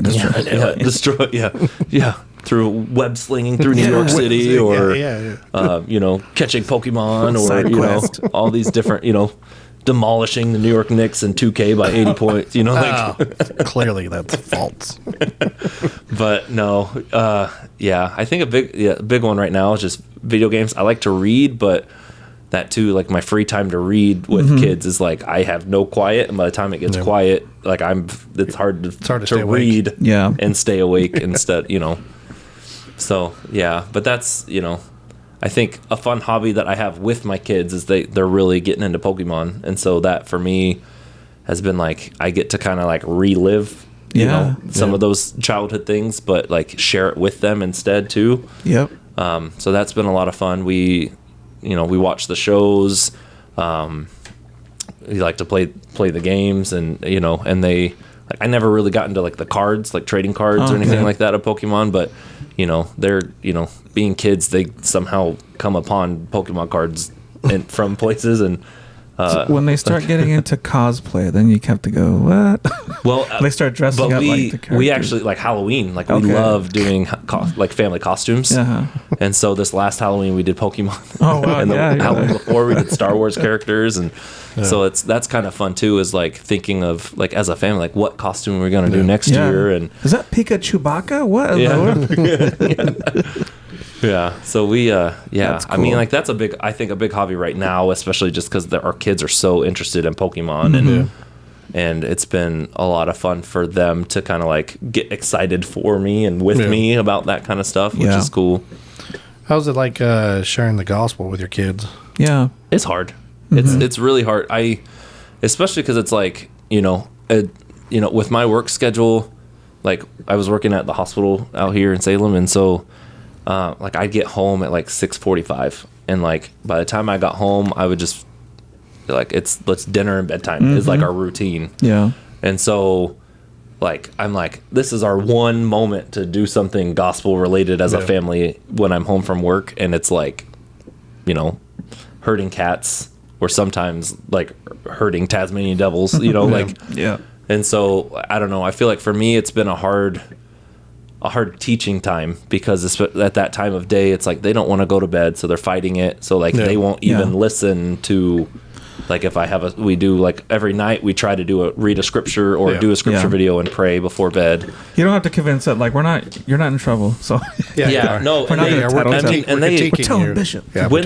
When they're involved in it, they do enjoy it, but I think most nights it's the evasion of bedtime that kind of takes us off course from that. And the age group, right, is hard too, right? Especially 5, 4 and 1.5 is you're all right. not the most teaching time for that kind of stuff. Any effort, I think, is a win. You're getting into like heavy concepts. Like, but they are what actually. Star are you from? But they're both of our girls are surprisingly really into sharing their testimony, and so there are times when I'm like, dude, this is like bedtime is not going well, and then our 4-year-old will look at us and go, "Can I share my testimony?" And I'm like, yes. And then but it's like, here's 2 more hours, you can stay awake now. But like to me, I'm like, something's sinking in somewhere that what we're trying to do is a part of them as people, and not just like, this is math, learn math, and so I think that's been really great, especially with our oldest, because now that she's reading, she wants to write, and she wants to write notes to people and write letters, and she wants to do these different things. And I'm like, gosh, you are so good at serving already, right? And so like there's things that like I didn't even know like you wanted to do this, or like things that they're showing me that they've learned, that I'm like, it must be like by watching. They learn so much by watching us, and if we slip up and are not at least trying to do these things, I think that really takes away from them learning visually, and not so much because we're trying to read a scripture to them and pray and just do the routine of it. Yeah, it's always tough. When they get older, they break your heart though sometimes. Yeah. Well, not all of them. Either way, that happens regardless. Yeah. Our 5-year-old looks at me the other day and she goes, "Daddy, I want Grandpa to baptize me." And I was just like, "Why?" Oh, bird. I was like, guess what? Hey, honey, Grandpa's no longer with us. And I'm Daddy's baptizing you now. Now that we're moving closer to them, maybe that'll change when you get to have all the time with Grandpa. But so that's been actually the good part. Is like after a while. I mean, I think 2009 we finally went where we're around Arab's parents like pretty much every day. So it's been really good for my kids to just really get to know them. So there are some great parts of that. And I think it's really interesting because like something I don't see too often, like with my in-laws specifically, like both of Marie's parents have been, their families members in the church. They grew up, members of the church. And so like, it's not too often that I actually get to like hear and see their testimony. And so, I'm interested to see being closer with them again, like what our kids pick up with them as well, because like, especially like, if we're going to be hanging out with them, and doing more, activities and more time spent with them, like, I feel like, our kids are going to pick up a lot. I mean, like, and they're great. Like they do, they're, lovely people, and they're very kind and so full of service and love for other people. And like, I just like am excited that that's like something else our kids get to see as an example too, especially from a couple people they love so much. Are they boomer generation? Their in-laws? Well, yeah. What do you think they are? I don't know. Just double checking. That's all. They're actually humors. How dare you? It's such an offensive term to be. Is it? Yeah. Oh, I didn't know that. Yeah, you're a boomer. Well, and that's I guess. But that I think has played kind of a role, like not just the generation thing, but the whole like family aspect of it, because both of my in-laws are, one of 5 and one of 7, right? Yeah. My wife grew up with so many cousins around all the time. Yeah. And I'm like, I got 2 cousins that I talk to, period, And so I think having more access to, all those people will be good for, our kids too. Yeah. And I mean, like their cousins, we've got, my sister-in-law living out here. So we've got cousins here and a couple up in Washington. So there's no kid cousins that will be kind of closer to us once we move back, but like there's so many other family members and free babysitters. I mean, childcare. But, I mean, when talking about it takes a village, sometimes so you can, you know what I mean. A lot of times stuff like that's helpful, but go out with grandpa, go shooting or fishing or something. Yeah, well, and that's actually been really cool about living out here too. I mean, we've been in this area all 3 years we've lived here. We were, before the wards were combined, we lived in one ward for a year, and then, kind of 2 years in this ward / it got combined. And so, being able to see the village out here, because so many of the people out here like grew up with each other and know each other for a long time. And, they share stories of how long they've been out here and DNA. And so, for sure.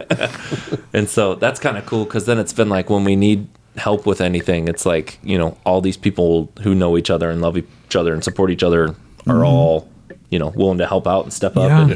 And that's been really cool, because, there's definitely areas in the world where you're not going to get so much of a, it seems like a lot of people in the world, they like serving with each other. Yeah. Other people, they get enjoyed. Like, I love, like, oh, Brother Swinehart's going to be there, or Bo's going to be there. I'm like, oh, I know it's going to be a good time, or we're going to end up. Or I'm not going to go.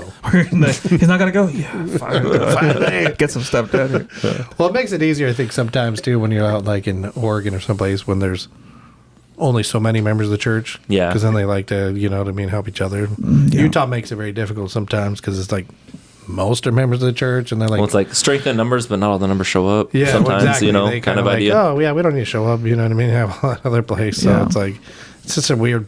It's a weird place. I mean, it's cool in some ways, but I think going to church there is more difficult. You know what I mean? Because I think the culture is different, and that's I wasn't ready for when we moved out there. I feel like there's a lot, especially, oh man, living in Provo was weird, and like not only living in Provo and going to church in like a school lecture hall, of in that building, but then like the whole culture of like, all these, and at the time I was 24 and like all these people are 18, right out of high school, first year of college for the most part.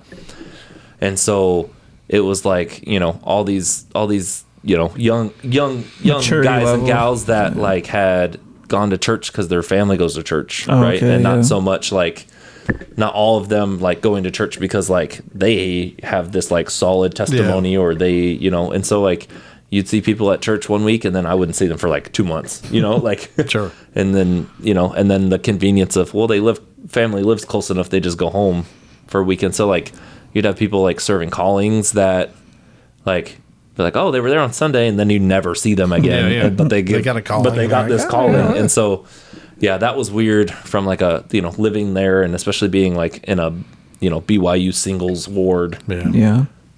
So how'd you meet your wife? I want to ask this question because I want to see your side of it, and then I'm going to ask her.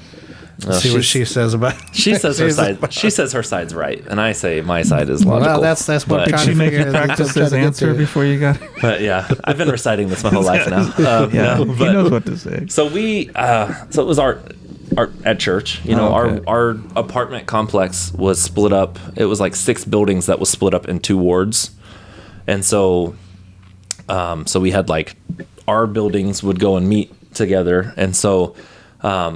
At the time, it was August when all the new students are coming back for the semester. Yeah. Right. But I had been in the ward since July because I took over for a buddy of mine who was a missionary actually from Indianapolis, and when he got married, he needed someone to fill his spot in that apartment.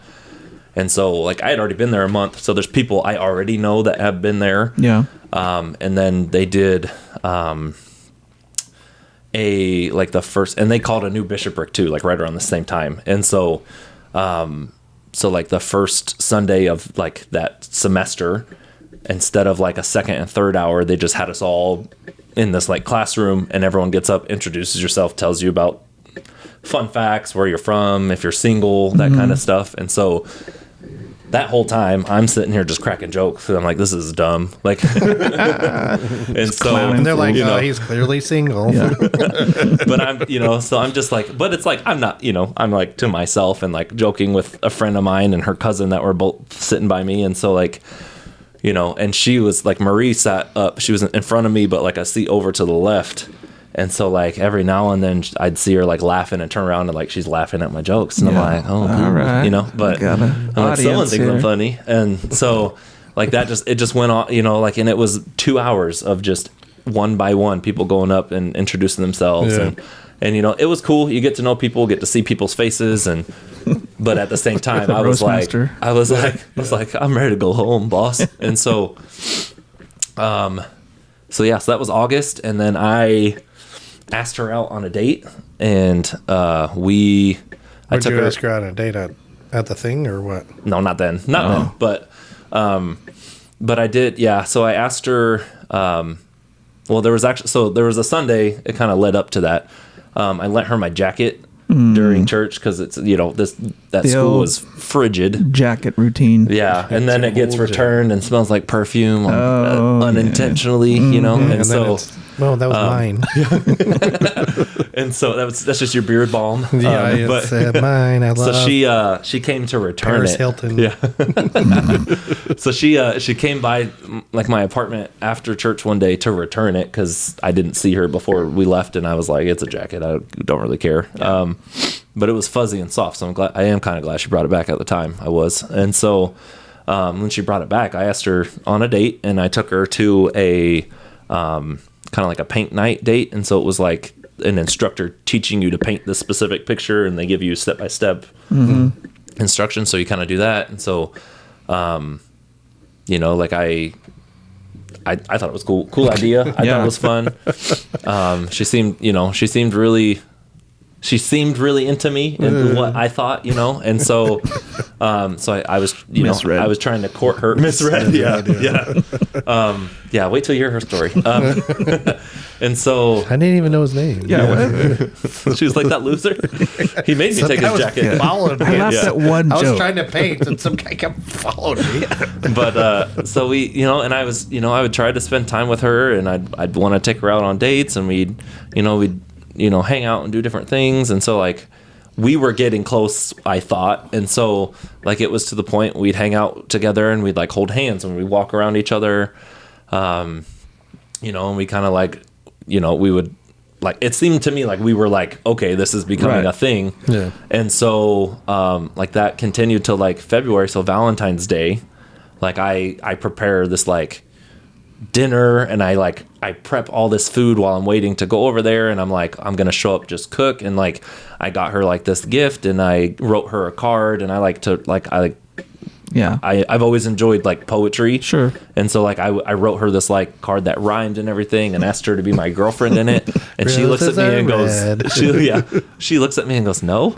Wow. I was like, hey, I'm gonna run. I was like, I gotta go clean that thing, And so this wasn't for you. What are you talking about? Yeah. And so you're like, oh, why'd you give me this? Quit coming on to me. Leave me alone.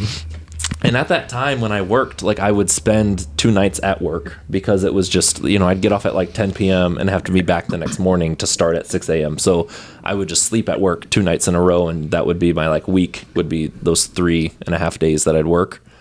And so I was like, this was like right before I was leaving. They wouldn't see her for like 4 days, and so I was like, well, this has been great. In my mind, I'm like, what happened? Like, I really felt confident. Just crying. Yeah. So I was like, I felt really confident that she was into me. And so, the kids are like, what's the matter? Yeah. Leave me alone. It was just bizarre. But then, like, on the other side of it, like, she's also not really into, like, talking on the phone, and she's not really great at texting. So, like, when I would try to talk with her outside of in person, it just was like, dude, she doesn't like me. Yeah. And then we'd see each other, and it was like, I feel like you do like me. And so, like, I was confused. Yeah. And then, so when she said no, I was like, all right, like, I'm going to go to work. I'll see you in a few days, And so she had texted me like while I was, at work, and asked if we could do dinner again. And I was like, I guess, sure. And so she got you. And so I was like, well, I've got some more like food. Like at the time I would only buy enough food for like meals at a time. Right. And so I was like, I have enough extra food that I could make another meal. Like I'll bring dinner, And so like I was came back home, and I was like prepping all the food and getting it ready, and like, cutting all the vegetables and putting chicken in sauce and just letting it kind of like, get everything ready. And I'm like waiting, and I'm like, okay, it's been like 30 minutes. Like when she said she'd tell me when she's going to have me come over. And then an hour goes by, and I'm like, dude, what is going on? Wow. And then like, it's like 2.5 hours after I thought I was supposed to be over there, she finally texted me and said, sorry, I'm almost done. Like, I'll let you know when to come over. And I'm like, okay, like, I'm like, what is she doing? And so she finally tells me to come over, and I'm like, okay, maybe she like decorated something crazy or had something like big set up. I walk in, and the apartment's the exact same. I'm like, what were you doing for that whole time? I was like, who knows what emergency it was then. And so, so then we have dinner, and then she brings out this box. It's like a huge box. It's wrapped, and she's got gifts for me of things that I like. And then I was like, okay. And then she wrote me a card and had written a poem in it. And apparently that whole 2 hours plus time I was waiting was her trying to write that poem. Oh, last minute. Yeah. So it was like, that's what I was waiting for the whole time. And so, so then in that poem, she like, was telling me that, she thought like we were just going to be great friends, and like wasn't expecting something to come from this, and then asked me to be her boyfriend. And I was like, no. Just kidding. But no. Wait. But yeah. And so, you'll hear her side of that story. But at the same time, I was like, from the fact that like I was getting no phone communication from her, like at all. Like hard, like I'm holding all the text conversations. I'm like trying to call, and she like, you could tell she's not a talk on the phone kind of person. And so I'm like, what is going on? And then I see you in person, and we're like, we're kind of like snuggly, and you want to hold my hand, and I'm like, what? But I guess, I don't know. She'll be like, yeah, I was texting him and I was trying to call him. Very clingy. I don't know. Yeah, he was rejecting everything. Yeah. Right. But yeah, so that's kind of... She's like, I lent him my jacket. And so that's kind of my side of that story, because I felt like, I was like, what took you, like what did it take to click for you that this was actually like becoming a thing? So how long from when you first went on a date to when you were married? So from when we first went on a date to when it was a year. Okay. Wow. A year from first one on a date to like being married. It was a little over a year. And what temple did you get married in? Moving quick. Salt Lake Nice. Temple. It's like moving quick. Irv and I met in October and we're married in March. Yeah, but it was like I was attempting to court her from August to like February, right? That whole time. And so like we really got to know each other, but it was just like the whole like in person versus not in person contact was just like, wasn't always consistent. And so, but once we, officially started dating, it was, like 2 months before we were like, ready and talking about like getting engaged and that kind of thing. And so we got engaged on her birthday week in April, and then planned it for August for the marriage. And do you communicate the same, or does she like certain information, or she likes more information or less information? What do you mean? Like in general? Like when you communicate to each other, like gospel-y or things like that, or just in general? I mean, I feel like moving in with somebody or getting in a relationship, you got to change. I mean, not change yourself, but I got to communicate differently with this person because I can't talk to them like how I talk to my buddies, or So. Well, there's like 5 different love languages, so it's always part of the process of like, oh, how do we figure this out? Yeah, that's cool. You figured it out though. Yeah, and so I think for me the biggest thing I have to realize is I've always been a multitasker, whether I do it well or not. Like if someone's like talking to me, like I'm like, okay, like processing while I'm trying to do something. Oh, yeah. With my wife, it's like she can't do that. Like I have to like, and that's I think for me that's been difficult for a while. It would just be like, okay, she's ignoring me, and then I would just drop it and leave it and be like, oh, nothing, I'll just do it, I'll take care of it myself. And then but like now it's kind of like, if you take that extra moment to just be like, hey hun, and then let her like grab her attention that way and let her know that I'm trying to talk to her, it's like it changes lives, Yep. Hello. Yeah, grab her by the face. Listen here. But I think that for me that's a big difference, because like it's also like, trying to talk to each other from across the apartment is one thing, especially when you got kids screaming. It's like I don't hear what you're saying at all. Yeah. But when I'm like, especially because like if she's like doing something on her phone or on her computer, like I know I just shouldn't talk to her at that point, because I know like, and it's taken a lot to learn this, but it's like I know like if I'm actually trying to tell her something important, I will wait until that's done now. Versus before I'd be like, yeah, I told you we had these plans, like when whatever it was, and so like that. See, that's the way I get away with stuff. I just like, I told you, and when I get over, I'm like, well, guess I'm going to the Blazer game. That's how you. I told you. You did this. Yeah, well, and it's guess I'm going on a cruise. Pros and cons. It's like, well, I said we were gonna do this, or like, I was like, hey, can you make sure this gets done, or whatever it is, And then it's like, okay, now I need to make sure I know that you heard me, because like I always took that like personally, and I was like, okay, she's actively ignoring me and then like. Or I'd say something like as I'm leaving, like, oh, hey, will you move this laundry? Or, hey, I put something in the washer that's almost done. And then, you get busy at home and the washer, goes silent and you don't think about it all day, right? But like I said it in passing, so I get home and it wasn't done. And I'd be like, why do you just ignore me? Is what. So I had to like kind of get over myself and like, come to grips with that of like, okay, like I need to get her attention before I say something, rather than just saying something as I'm leaving or in passing. Yeah, and that's definitely what it is. Like I said, there's different love languages, but there's also different communication skills. And people that and I feel like I've had to be more intentional and honest when I'm like, I didn't hear what you said. Or like, I was thinking about something. Like, I feel like there's a lot of, like when you have someone repeat something like 3 times and you're just nodding yes because you don't want them to say it again. But I'm like, just if I didn't hear it, I need to say something, because I don't need her or whoever it is to think I understood what they said, or if it was, especially if I'm being asked to do something, right? Like, I want to make sure I know what they're wanting from me. So, I'm sorry. I was dreaming of Peyton Manning. Yeah. That's on. I was thinking about disarming a bomb with one hand. Yeah, it's your fault. Yeah. Okay. Well, cool. Yeah, it sounds like you've had a good experience so far in the gospel.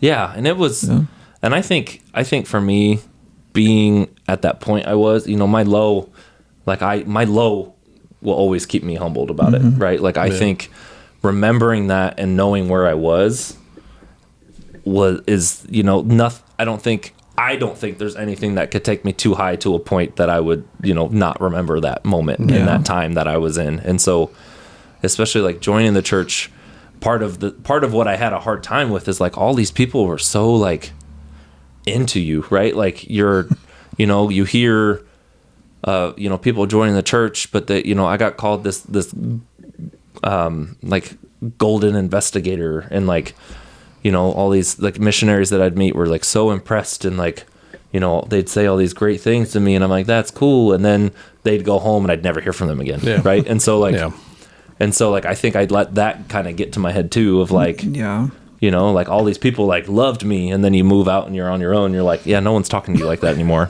You moved to Utah, and like no one knows, no one asks your experience with the church unless it's, did you serve a mission and where did you go on your mission? It's like, why did you not serve a mission? Yeah. It's like, those are the get to know you questions we ask. It's like, are you going to BYU or Utah, or did you serve a mission? Like, and I'm just like, none of the above. Weirdo. Yeah. Well, thank you. If you would be willing to just give your, like, if there's any moment in time or anything that led to like your testimony to where your conversion, and then just share your testimony with us, we would really appreciate it. Yeah. I think for me, like, I don't know, there's so much like I have a lot that like I've had to process through therapy, and my childhood wasn't golden brick road by any means. And so I feel like for me, there was a lot of little things that happened in my childhood that I learned as I grew up wasn't normal for other, kids in their homes. And so I think it was kind of like a gradual, like one thing after another led to like, especially, that me getting to my low point. And I think, it's grown up in Catholicism. I never, they never teach you what I felt like was good things. Like I felt like they teach you, if you sin, you go to hell. And if you sin, you need to tell them you sin, so then they can tell you you're going to hell. Like, and it was like communion, confession. And did you confess? When was the last time your confession was? And it's like, there's no love of God in that equation at all. And indulgences, like, here, pay for your sin. Yeah. With like money. Yeah. We're putting out this $100 cost bowl for you to donate to us. And and it's like, it just was, nothing. Like I feel like I never learned anything about God. Like from Catholicism, I never learned how to have a relationship with God, how to have a relationship with people, or any, it was like his love for us. Yeah. It was always like, you do this, you will go to hell. And it was such a hard thing to grasp at 9 years old, or 8, whenever first communion is. And like, it just was one of those things. I was like, this can't be right, but like, then you leave it, right? And we left, we started going to public school because it was cheaper after my parents got divorced, and we never went to mass again, right? Like, and so it just was one of those things that was like, well, that was a weird time, because now everyone I'm around, like, none of this is Catholicism related, Right. And so when I finally hit my like really low points, it was like, okay, like I know that God exists. Like I believed in God. The Holy Spirit and Jesus Christ and God and their relationship, I didn't really have a great idea or grasp on, but it was like, I believed in that. And so like, I think really when I hit that point that it was low for me, I was like, I need help that I can't get from where I'm at. And the help my friends give me is just more temporarily adding medication to, a problem rather than solving a problem. And so, so I, it took praying, and it took, okay, like I got nothing immediately out of this prayer, but I'm going to listen, and I'm going to make the time to follow through. Like if something, and it was, the Lord's timing is perfect. And it's kind of a funny story. So I met missionaries on campus at school, but it was like a 2-part thing that was unrelated, which was, I didn't think of until later. And then, so like I'm running late to class, and I've got a couple elders that are, outside, they're handing out Book of Mormons. And so there's this elder asked me if I wanted a Book of Mormon. I'm like, sure, I'll take it. And then I just stuffed it in my backpack and had to run because I was late to class. Yeah. And then a couple weeks later, so that was, before I hit that moment when I needed to pray. Afterwards, I prayed that next week. A couple sister missionaries found me on campus, asked me questions, asked me if I, believed in Jesus Christ, asked me if I knew about the Book of Mormon. And I was like, not much, but I have one in my backpack. And so I pulled it out still, and it had, the missionary card that was put in it, and still, like, I hadn't touched it since then. And so, like, it just is like, especially from that prayer, everything that led to me being baptized just kind of was like step by step falling into place. And I knew from that like no one could tell me this isn't true. Mm-hmm. No one could tell me that my faith is wrong, or that this is not the true church of Jesus Christ on the earth. Yeah. And that to me was, forever is my testimony of that, right? Like I believe that the word of wisdom saved my life. And I know that the word of wisdom is the reason that I didn't kill myself later after that point. And so I think for me, it all then became easy, because all my questions I don't need answers to, because I know it's right and I know it's true. And I know that if I have to go to Jesus Christ, that he is there for me. He's been there for me. He will be there for me. And I don't have to think, what if, why not, what, all these questions of, of a lot of people who don't have that knowledge. And, my testimony has grown significantly, as you have kids and have to learn things through their eyes, and being able to try and teach it to like that level as well. And so, like, I know this is the true church on earth. Yeah. I know that we have a prophet that gives us direction specifically that he receives from Heavenly Father and Jesus Christ himself. Like, I know that, our prophet is the one true, person on the earth that is receiving that revelation, and that, all these things that we face, and all the trials and troubles and all the temptations and all the adversaries' darts that come at you and get in between your armor and stuff, like, it's all for the greater good of us having that experience and coming closer to Jesus Christ. And I have never looked back and thought, man, I wish I didn't do this. Yeah. And I know that this has been the best decision for me. And it's been one of those things that I can only wish that people would see it that way, especially when you have so many people generationally that I think can take it for granted, because it's just been easy for them to just always go to church and always do this and always do that because their family always did it. Right. And it's really one of those things, like I learned the hard way, so hopefully my kids don't have to, is my hope. Right. And so, I believe in this church fully 100%. Yeah. Like I have no doubt there's things within the church that happen, and conversations that come up, and people that are all imperfect, but the church is true. That, to me, that's the one statement that, like, everything else won't matter. And I know that as a fact. And like, I just want to leave you both, at least with my testimony officially, that, like, I have been saved by my Savior Jesus Christ, that he died, he lived, and he suffered 100% for me.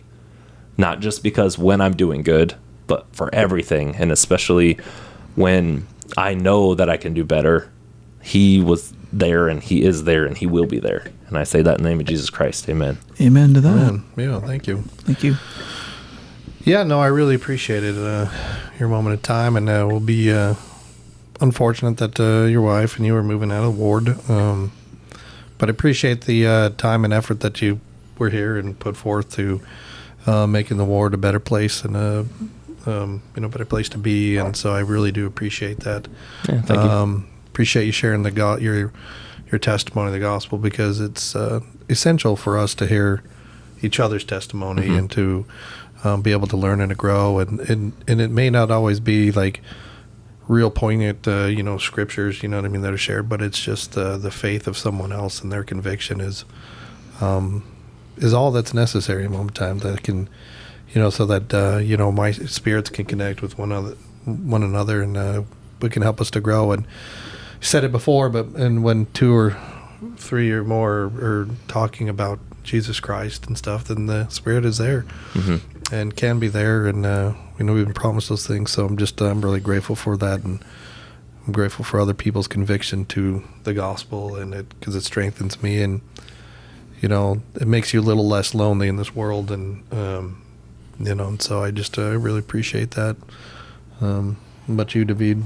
Yeah, I appreciate, there have been times when I was kind of not in a good mood, or maybe just going through some things, and I just appreciate you reaching out and stuff to me. And even when I would hardly even know each other, but you just made the effort to reach out and help me. And I thought, wow, that's what this ward is all about, Yeah. Other people helping each other out, and, whenever in times of need. And so Yeah. I'm sad to see you go, but, it's good or great with, you're taking this sort of energy and you're taking it all the way back to Utah, and, And wherever else. and right? wherever else, the world. And yeah, with back to Indiana. Yeah, one day, who knows? But yeah, with the talk I gave today, I thought the topic was really interesting because, I never thought of anything that I'd done as a spiritual gift before, right? So that topic this week has really been on my mind, and I feel like one of the greatest spiritual gifts that I've been blessed to have is the ability to say, "I see you." And that to me is I felt like I never had that. I never had anyone that was, aside from my aunt. And so I just felt life is so lonely if you have no one that sees you. Right. And so I think for me, that's been, my goal in life, at least if there's nothing else I can do well, it's I can see people and know, have them know that I care about them, know? No, that's big. One of the gifts that I've been always grateful for is I've just always known the church is true.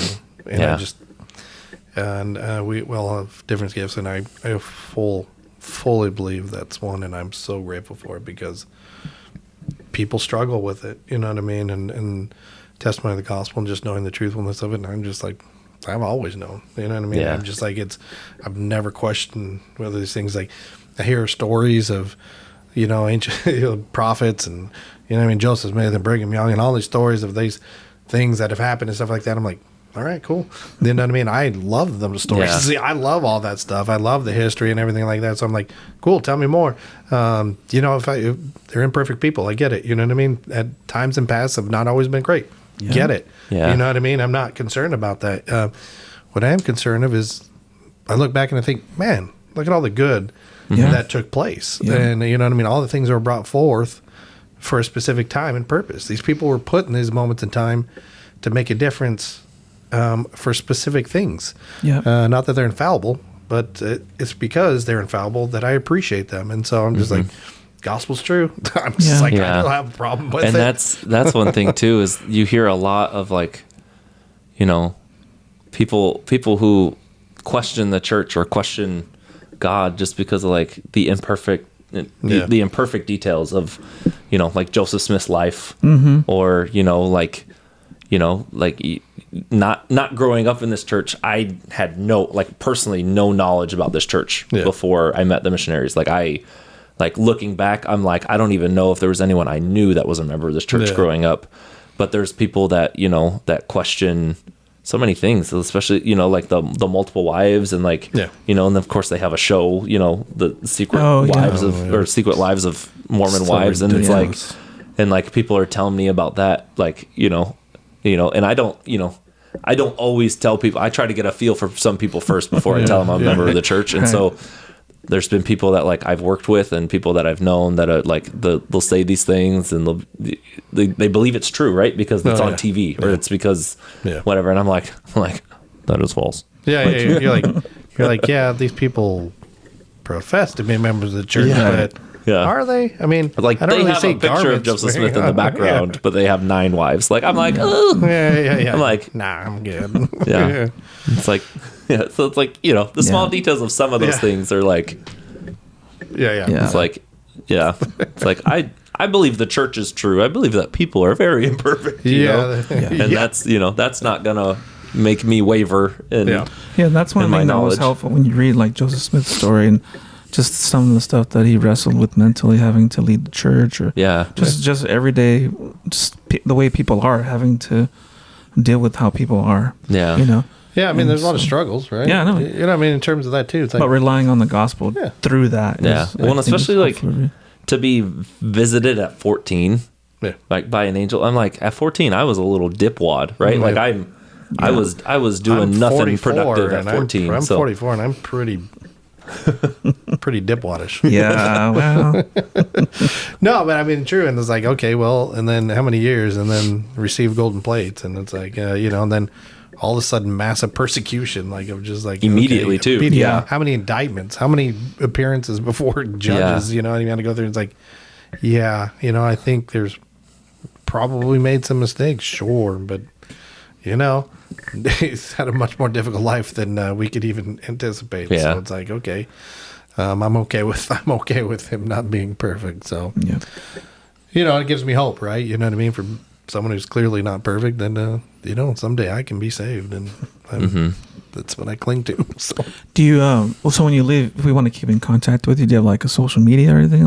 I do. I don't really use Facebook often. I have a Facebook. I don't know the last time I looked at it. Do you use like X or? But Instagram? I have an Instagram that I don't really post as much. I used to post a lot more just in general, but then once you have kids, I'm like, I don't want to post my children out for everyone to see. And I that's post like them all my kids on there, and I'm like, somebody please buy them. Somebody. No, I'm like, someone please don't even look at them. They keep asking me for money. And I think, I don't know, and that just may be part of it, me just being overprotective in that way. But so like, I'm like, I don't even post about me because I don't want any of the pictures of my kids really out there. And so my name's different on Facebook than my real name. So my name's Barry. Well, and I thought, and honestly, I thought about getting rid of Facebook, especially but it's like, I have some family members that like, that's the only way I communicate with them is like through Messenger sometimes. And so I'm like, I only have it for Marketplace.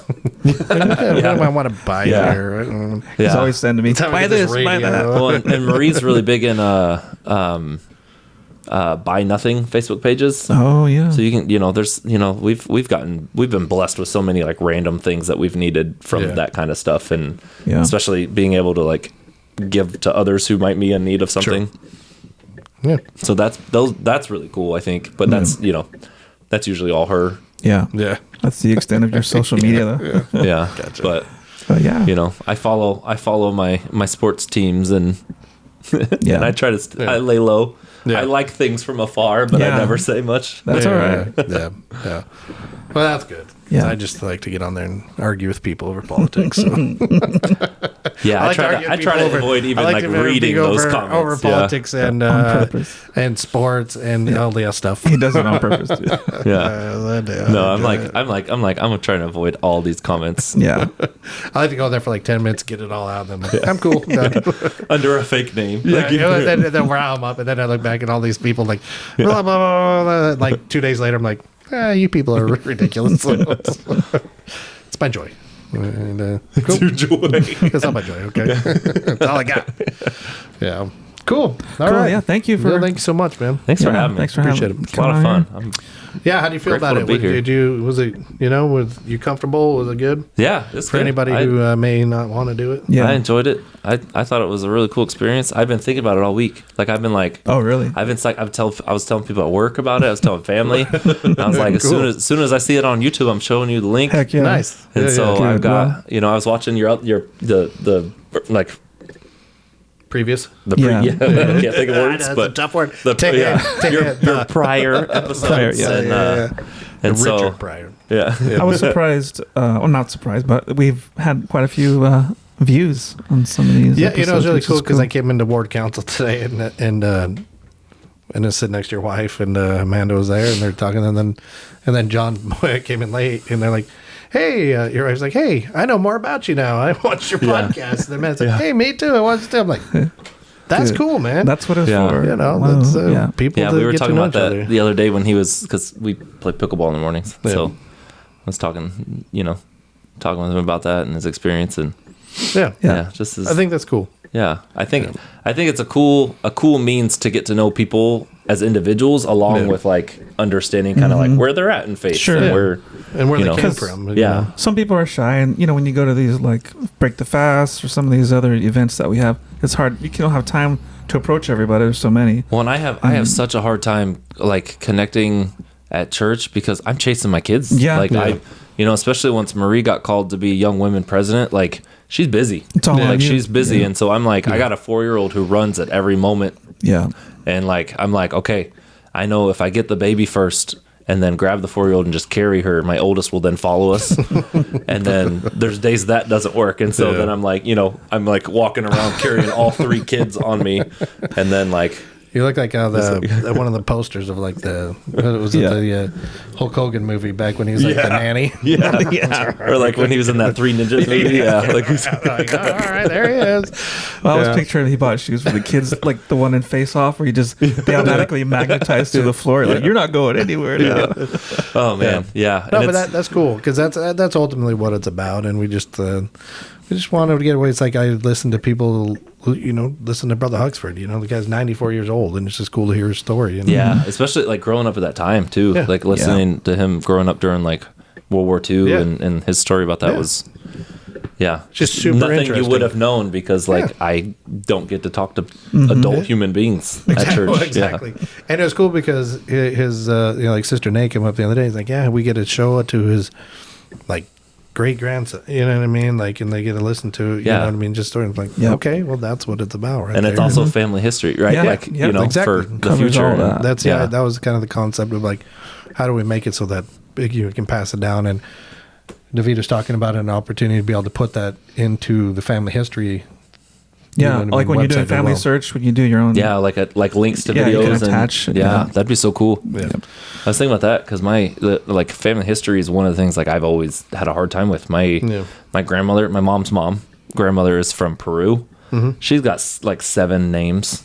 Like and so all of her family have not the traditional like first, middle, last name, and so like I'm like my family history was like super weak like for that side of the family. My dad's side of the family is a little bit easier because I find these people and I get their names, date of birth and stuff, and I'm like the way it's set up in Peru with names, it's like this is close name, but I could be very wrong. It's a little daunting too at times. So absolutely, so that's the concept. So we really appreciate it. Yeah, tell your friends about it. Thanks for joining us for another episode of Faith, Odyssey, and Funeral Potatoes. Welcome to